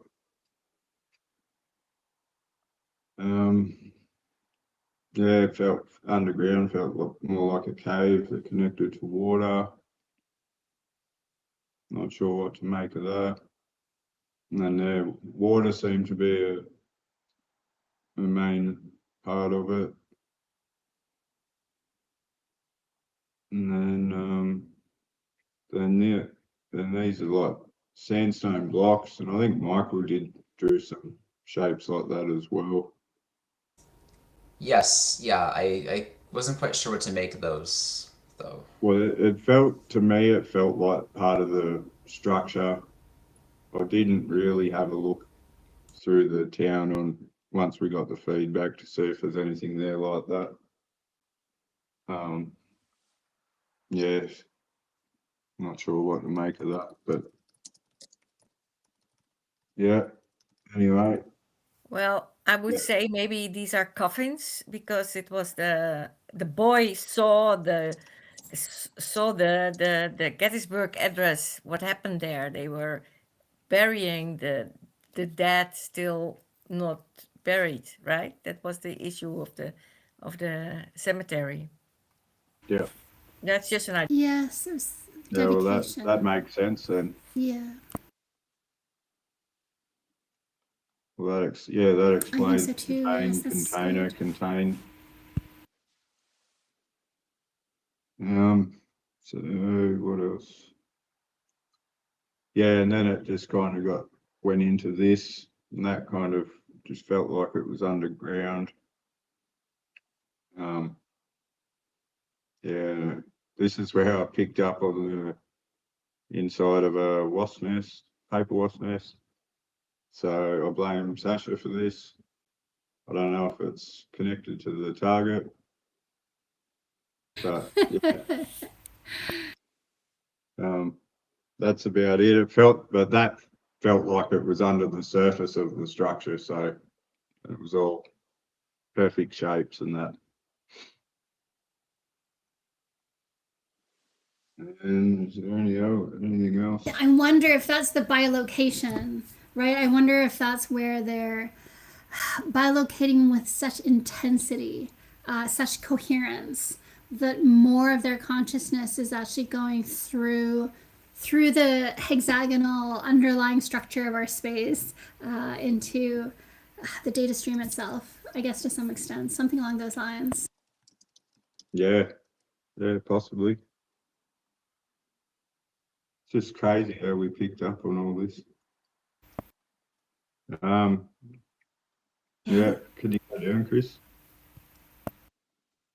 Yeah, so inside a paper wasp nest. And then here I went back to the structure. Felt old, modern. Felt like a castle, or kind of looks like a church. That felt on the roof there, it felt like a triangle shape pointing out of it. But yeah, I don't know. I really didn't put too much effort into this one. I didn't explore too much. That could be something in the location. Yes. Yeah, that does actually look a bit similar to the. I drew like a silver white sort of jagged looking sort of object too. I couldn't quite identify what it was though, so it looks kind of interesting. Some of the similarities there. Yeah.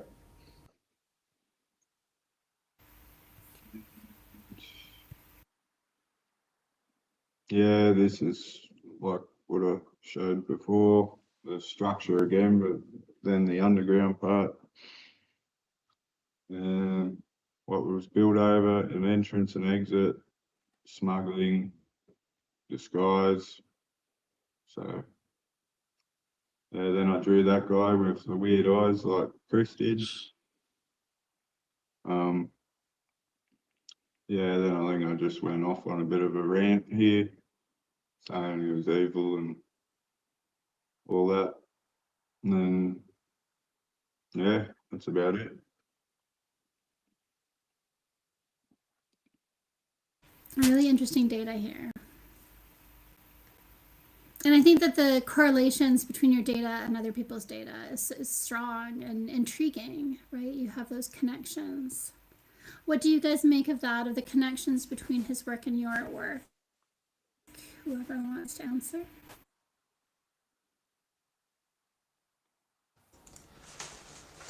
For me, it helps me make a lot more sense of my own data around it, for sure. I also think like I didn't do a lot of. Well, we got the reveal about what the photo was, but I didn't do a lot of research on Gettysburg or like Pegasus or anything like that prior to like just the start of this. So it's kind of sort of seeing the details sort of emerge a bit from kind of like the murkiness of the data.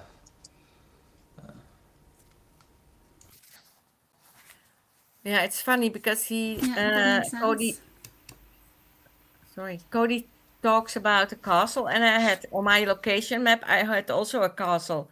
I mentioned castle also with the same pointy things as if it was there near to the Potomac River, something that I drew it there. So maybe it's a building on the cemetery or so, I thought. Because when we were looking through the eyes of the boy, maybe he saw something like that. That was my interpretation. Yes. Yeah, it could be a structure at the site. Also, though, I've noticed with things that have to do with military remote viewing related targets, and this one kind of fits into that loose category. You do get the checkerboard people symbology and the Temple of Solomon, which is constructed in consciousness and is used. They go there, and then from there they do their remote viewing, or from there they do their manifestation. So that I find I'm seeing it mostly in Cody's data, or maybe I've noticed the pattern mostly in Cody's data when you have a particular type of castle that you're building. It's often for these kinds of targets. So that might be a pattern that's kind of worth looking at as you move forward, so that you can start to get the shorthand of it. When you see the castle, then you know, okay, this is something to do with consciousness exploration or manifestation, one of those two kind of things, maybe, right? You mentioned military, Sasha. Especially in my second session, I had a lot of perceptions related to military, Army. I wasn't sure if that's the program Pegasus or the fact that it was the Battle of Gettysburg. But did anyone else have stuff related to that? I don't remember seeing that when people shared their data. Did anyone else have military related? Well, John, do you want to share some of your imagery? What's that? Go ahead, Chris. No, I was just going to say John, John, do you want to share some of your imagery so that it's easier for the other viewers to connect with it? And then Chris, go ahead. Yeah, while you do that, I was going to say I didn't have anything really linked to military, but I had a weird thing where I had the feeling I wasn't supposed to look at what I was looking at. I don't know if it's something that others had. I didn't have that. I don't remember feeling that. I do recall like the nasty feeling. Something kind of nasty was going on there, something like that. Yeah, it's a bit free floating, though. Well, this was my retask with Sasha. You had me focus on this stuff here. And I don't remember exactly why you had me focus on this, other than I guess it was bridge or portal related, maybe potentially. Yeah, there was some of it, and then the melting, right? And then that kind of corresponded a little bit with other, and also because it was weird data for you, and so I thought, okay, let's explore that a little bit deeper because it's anomalous data for you. And even just the crossings over, I thought, okay, if you're looking at consciousness crossing over or timelines crossing over or whatever this is, I just wanted more data to figure out what this is. Okay, well, I did get some kind of weird stuff related. I kept getting the feeling of being upside down, like something is tilted, like reality's tilted upside down. I had that a couple times. I don't know if anyone had that, but I did have, I had military just peppered in randomly. I had Actually, can harmony. you scroll up a little bit? Yeah, what's it? Yeah, because we see Cody's bridge right there in the middle of your session. Where is it? Where you have connected, where you have the Oh, here. connected. Oh, Like you're just scrolling past it. Mm-hmm. Yeah, and that looks Right. like Cody's. Yeah, and then like military, I had the idea of like a person getting just washed away. It sounds like the fluidness that kind of came up my own session, like kind of transmission there. Mm-hmm. And that was retasked off of I guess the melting part of my first session. Um, and I had a bunch of hits about a subject being inside of a capsule or like a cocoon or enclosed area. After I heard the story, I thought maybe that was like the jump room or whatever apparatus might be around them. But I had that quite a bit, and I didn't know if anyone else had that either. Some weird energetics. Where's the army troops, armory? Um, And you got honeycomb too. yeah, I had the honeycomb. I had the weird feelings like something was wrapped in my arm or something was like gripped or tightened, and like someone like stamping or approving someone else. Parsec, which is I guess a space a measure of distance for interstellar travel.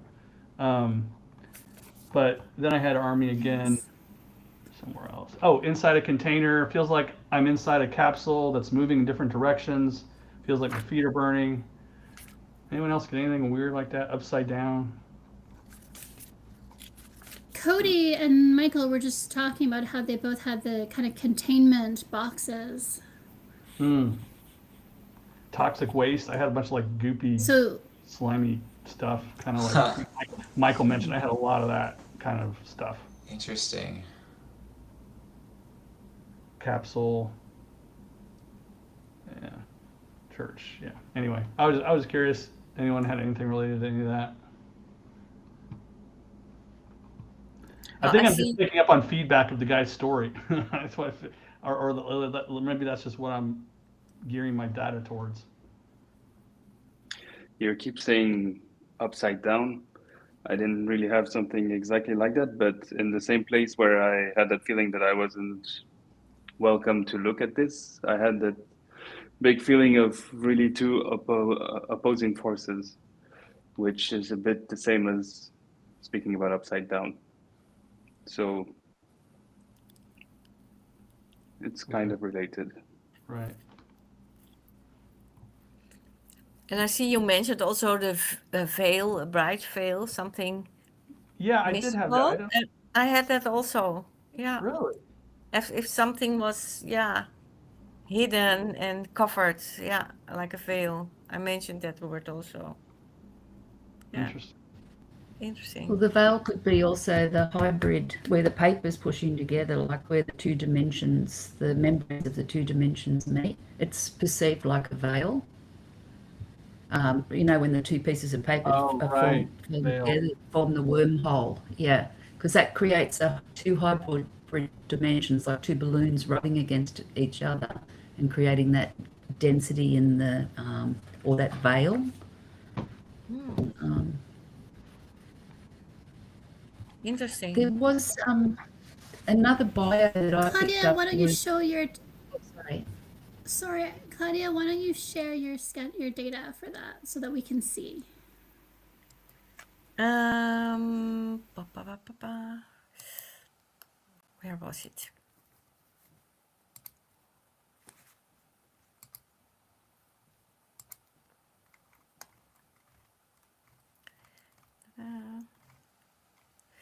Here, I mentioned here the veil. Maybe it is wrongly written then. And hidden. So, and somewhere else I also saw it.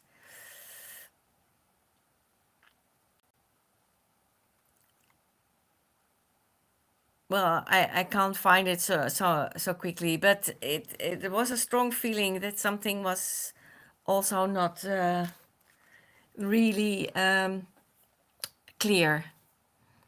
And what I also wanted to see is show you guys is this image. I saw something flying and with big wings, and but later on when I went through everything, I thought, oh, maybe this was just Pegasus, but maybe it's too far-fetched. But You know, I saw you wrote Mothman. yeah. I don't know a lot about Mothman, but I remember hearing. I trained with John Vivanco, and I remember hearing him doing a program on his, I think, Chronicles of a Psychic Spy, where he does different projects, and one of them was Mothman. And the data that he described was Mothman was a time traveler essentially, and was kind of like confused, ending up in different places, and was kind of didn't know where he was at. But that would fit conceptually. Oh, really? Yeah. I once saw something about the Mothman, but I did not recall that he was a time traveler. Well, and somewhere I had, yeah, someone. I don't know that he was, but that's what the data of that for that show that I was watching. That's what he was describing. Yeah, interesting. Well, and I had really all the time the feeling of something against the clock, so anti-clockwise, and then I had here reverse in time and becoming younger. So, and then time travel, I mentioned. Yeah.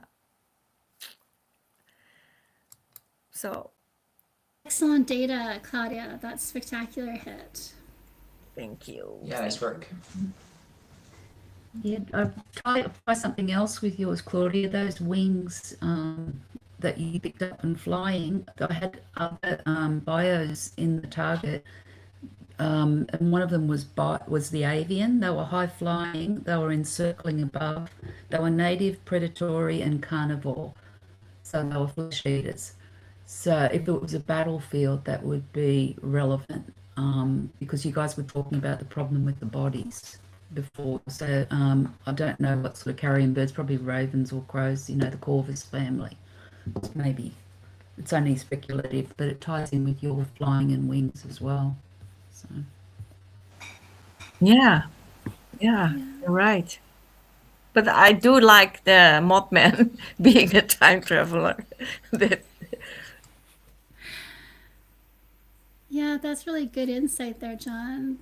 Thank you for adding that. Okay, does anybody else have data to show? This is the time. Speak up, please, if you want to share something that we have not yet seen. Chris? No. Anybody else? No? Well, maybe my time. Or yes, go ahead. Sorry, maybe my timeline. It was a very short one, but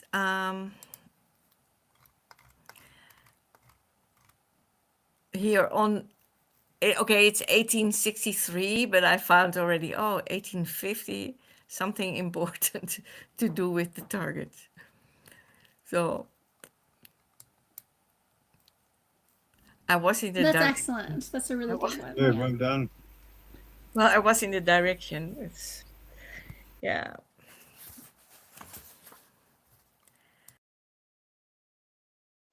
Yeah, I would consider that close enough to be very good. So, I was going to do the first hour on YouTube, and then the second hour just closed for the patron-only participants. But we've just done the whole thing on YouTube, primarily because my internet connection isn't solid enough that I don't want to risk stopping it and starting it up again and having more problems. So this is just how it's gone for this time. So before we say goodnight, I want to thank you all for participating. Thank you all for your work. Thank you for coming and paying attention and seeing in other people's data the meaning that helps make sense of your own data and helping people make sense of their data by contributing your insights. That's really helpful and useful. And I think that this is a nice process to share with an audience as well. And we've talked about a few things that I think are really crucial. How do you do analysis? How do you do research? How do you avoid contaminating your work by your own research and your own analysis later? How do you please the tasker without bringing them data about completely unrelated projects they're working on that week? And then how does the universe create these synchronicities such that I might think that these things are independent, but then as time goes on, I realize, oh, we're all talking about the same thing in the end after all. So, yeah, so this was good, I think, for a different way of doing these live streams. Obviously, less work for me, more work for you. But we'll see what the audience thinks as well. Because they're a part of this, we could do these as closed hangouts only for Patreon, as opposed to doing them on YouTube if there isn't the audience for it on YouTube, or if the audience prefers the old format, that's something as well. And then for myself, these live streams, when I do the analysis, takes a lot of my time. And then I don't always have the time I want to put into making my own videos for Mint. And so that's part of what I'm trying to figure out this year, is how to juggle all of that. Having said that, I love seeing your data. I love seeing your work. I love seeing your progress. The group coherence is amazing. And I like that this is open to anyone to participate. I'm delighted, Deb, that you're a new addition for this year.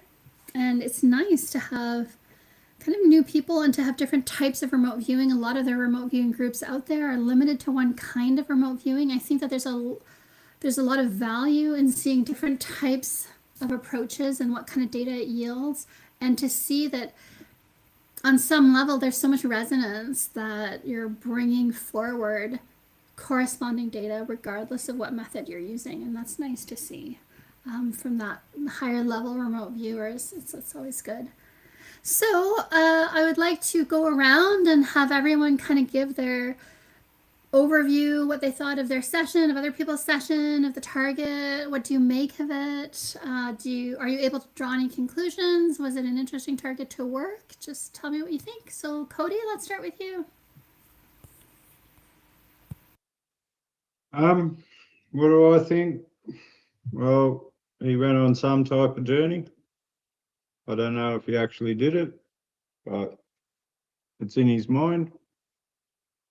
It was my session was probably one of the worst ones I've done in a long time, but there was still enough there to make something of it. So I'm happy with that. I wasn't real happy when I first saw the feedback, but yeah, no, it's good to see everyone. Get good site contact. Deb, your sketch was pretty fucking awesome. Yeah, that's about it. Nice. And don't be too hard on yourself. I think you got good data, but I know that you have a higher standard for your session work, so I understand that as well. Michael? Yeah, so yeah, for this target, it was kind of interesting because I definitely got the flavor that took place in the past at some point. I didn't quite objectify that through words, but I kind of feel like through some of the feedback, I do feel like I'm kind of tuning into certain things a bit better now. So I'm thankful that I worked the target and that some of the data that I brought back did seem to kind of track with some other things that people were finding and were experimenting with and so on. So interesting to see onwards and upwards. I would like to bring back something a bit more verifiable next time though, like directly like Deb, the drawing I think was just spectacular. So something to aspire to for sure.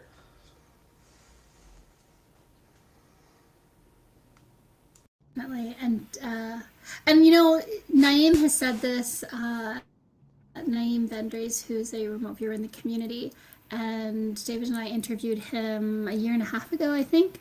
And he stresses the importance of artistic skills, the value for remote viewers of taking some drawing lessons, even if you're just doing YouTube tutorials. And I say this even though my sketches are terrible, but I do try. And so I think as long as we remember, okay, put a bit of effort. So Deb, on that note, why don't you say a few words? Okay, well, I would say I'm really grateful to be in this forum because I've learned so much just in the 2 sessions that I've been in so far from all of you. I was really interested in how I went off target as opposed to what I actually got accurate, because most of my sessions are like a lenticular card of conscious and subconscious, good stuff or bad stuff. But I'm pleased I took the time to go back in this morning and have a look, because I thought I was so off target. And then I zoomed in on the picture and I thought, oh, holy crap. So I just thought, I'll just not be critical. I'll just go in and look at what I described. What I found was the drawings were actually the things that were the accurate perceptual anchors. But I can't comment too on drawing. What I found is, because of all the study I've done in art, it's actually a crutch sometimes. It actually is detrimental. I can't quit and then go into consciousness. So if you're what I was thinking, like, if you're going to study cartooning. Cartooning's great because it's representative and metaphorical and symbolic all rolled up in one thing. And I think that suits more the style of remote viewing. But from this, I was also interested, not just what we got coherently as a group on target, but the purpose that I found in this session was about the object for me, because I was doorknobbing that cannonball, but also the event and the location. But what I got from the group was also the process involved in the bilocation event to actually be in the 2 sites and viewing the 2 sites, and how that actually occurred, like through each of you, the way that you described the energy motion of the connection, like the wormhole connection, the cavity resonance, all that sort of stuff, the geometry of it. So I was really interested in the energy motion of the process as you all presented it. I didn't get any of that. So it was really cool listening and looking at your diagrams and how they were playing together. They all, complemented each other. So really grateful to be here, and thank you. I learned just so much about being a better remote viewer from all your different styles. So really grateful. Thank you. Yeah, I'm actually learning to, I'm reading the book Drawing from the Right Side of the Brain by Betty Edwards, and it's like a pretty famous book on how to improve drawing. And most of the book's actually really just about changing how you perceive objects and just like trying to get your left side of your brain to kind of say, oh, I don't want to do this drawing task. So your right brain does it instead. And you're focused very much on like the very subtle differences that you experience in the object. I feel like it's going to be quite beneficial for like remote viewing as well, just to become familiar with that sort of feeling. Definitely, yes. I think one of the main things it teaches is don't draw a token of what you're seeing. Draw what you're seeing, right? So if you're seeing a person, don't draw a stick man that represents the person. Actually draw what you see. That's really helpful for remote viewing, definitely. Yeah. And John? Yeah, that was a really cool target. I love seeing everyone's data. I love seeing how different viewers can come up with different data in such high quality. Like Deb drawing that is just insane. I couldn't even, I struggle with stickmen, obviously. On that subject, it's kind of funny because I wish I could draw better. I need to get better at drawing. But when I was training with John Vivanco, and he's an art major, or he went to school for art, and he said, he would repeatedly said, for my sessions, you would never know I'm an artist. I don't spend time drawing. I focus on just getting the data in the kind of the simplest form, or I don't know if he said simplest form, but basically get the data down and not spend time on the drawing, unless maybe it's critical to the, I don't know if you're maybe sketching a face. I don't really know when that would come into play, but I kind of you can tell from my data, I don't I don't focus much on the drawing side of it. So yeah, I need to improve on that. But I love seeing what everyone brings to the table, and I love uh, seeing the connection points between my data and everyone else's when that happens. So I appreciate everybody doing that. Thank you, John. And you know, John, I see a lot of my style in yours, conceptual viewers. We bring high level data, and we both do stickmen. I also do stickmen in my sessions. So when I see stickmen in yours, they look exactly like mine. So I get it. Mm-hmm. Yeah, well, and it's funny because sometimes I'll see, someone who is a good artist that draws something that's similar to what I was trying to draw, and I was like, oh, I have that, and then it's like, no, I don't. I mean, I do, but it's so pathetic compared to yours, but it still counts. So whatever. That's all I got. We just put more words around it. That's all.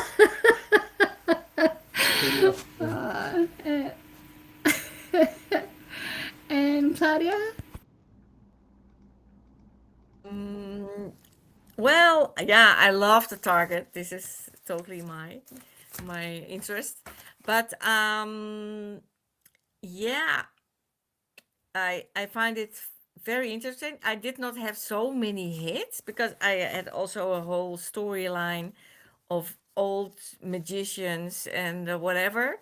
So maybe this was someone else who tried to time travel, like Merlin or something like that.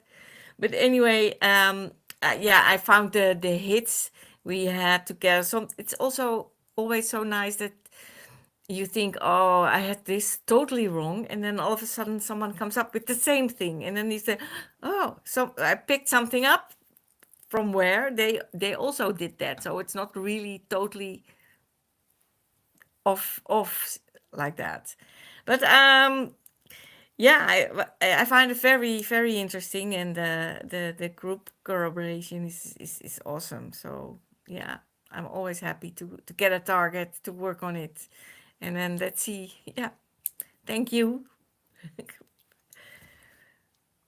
Fantastic. Thank you, Claudia. And Chris? Yeah, for me, it was a bit of a weird one because, like I said originally, I didn't really understand that there was more to the target. So I based all of my analysis and everything just based on the Gettysburg event and the Civil War, and everything was around the Civil War aspect of it. But then I realized that there was this crazy story behind it. And as a skeptic, I don't want to believe in that story. But when I look at the data, it fits better than the Civil War only thing. So yeah, as usual, I'm trying to be a skeptic, but in the data there's all the crispy stuff. So it's always fun to look at.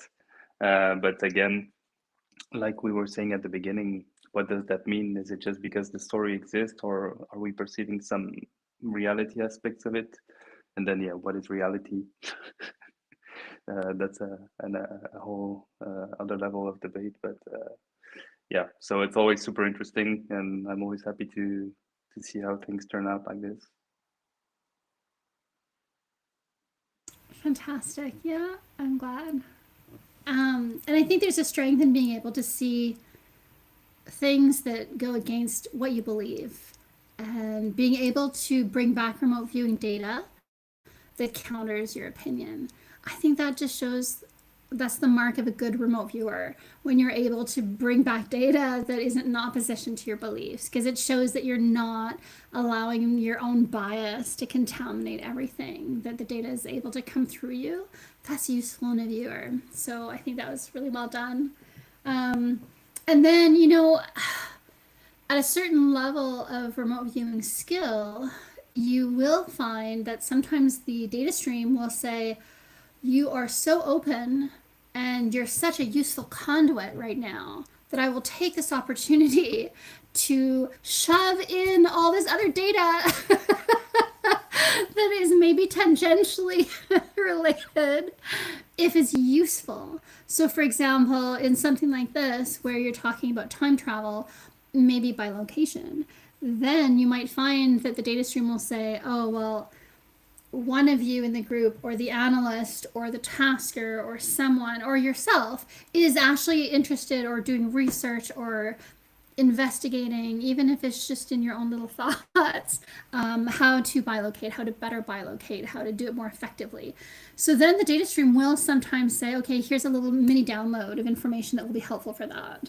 And so when you get to a certain level, and you can kind of identify that the data stream is offering you that, like here's a packet download of something that will tell you maybe how to apport, how to make something manifest here in this reality. You can then say, okay, I'm going to take a new page and then here's that download. You start to recognize that.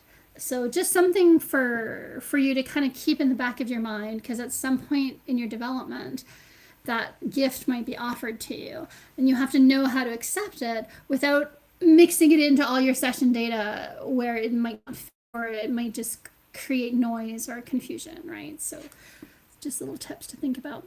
I want to thank you again, everyone. You guys did great. It was interesting. This was fun. It was a different format. I enjoyed it. I hope you did too. For the audience, thank you for being here. And yeah, we do these monthly. So the next target, I don't know if we'll do these monthly all year. So we'll see about that. We were doing them monthly. Keep an eye on our Patreon, Facebook, or Twitter sometimes for new targets. And with that, I will say good night. Good night, everyone. Good night to YouTube. Night. Thank you. Thanks, Sasha. Good night. Bye. Thank you so much. Bye, Good everyone. night.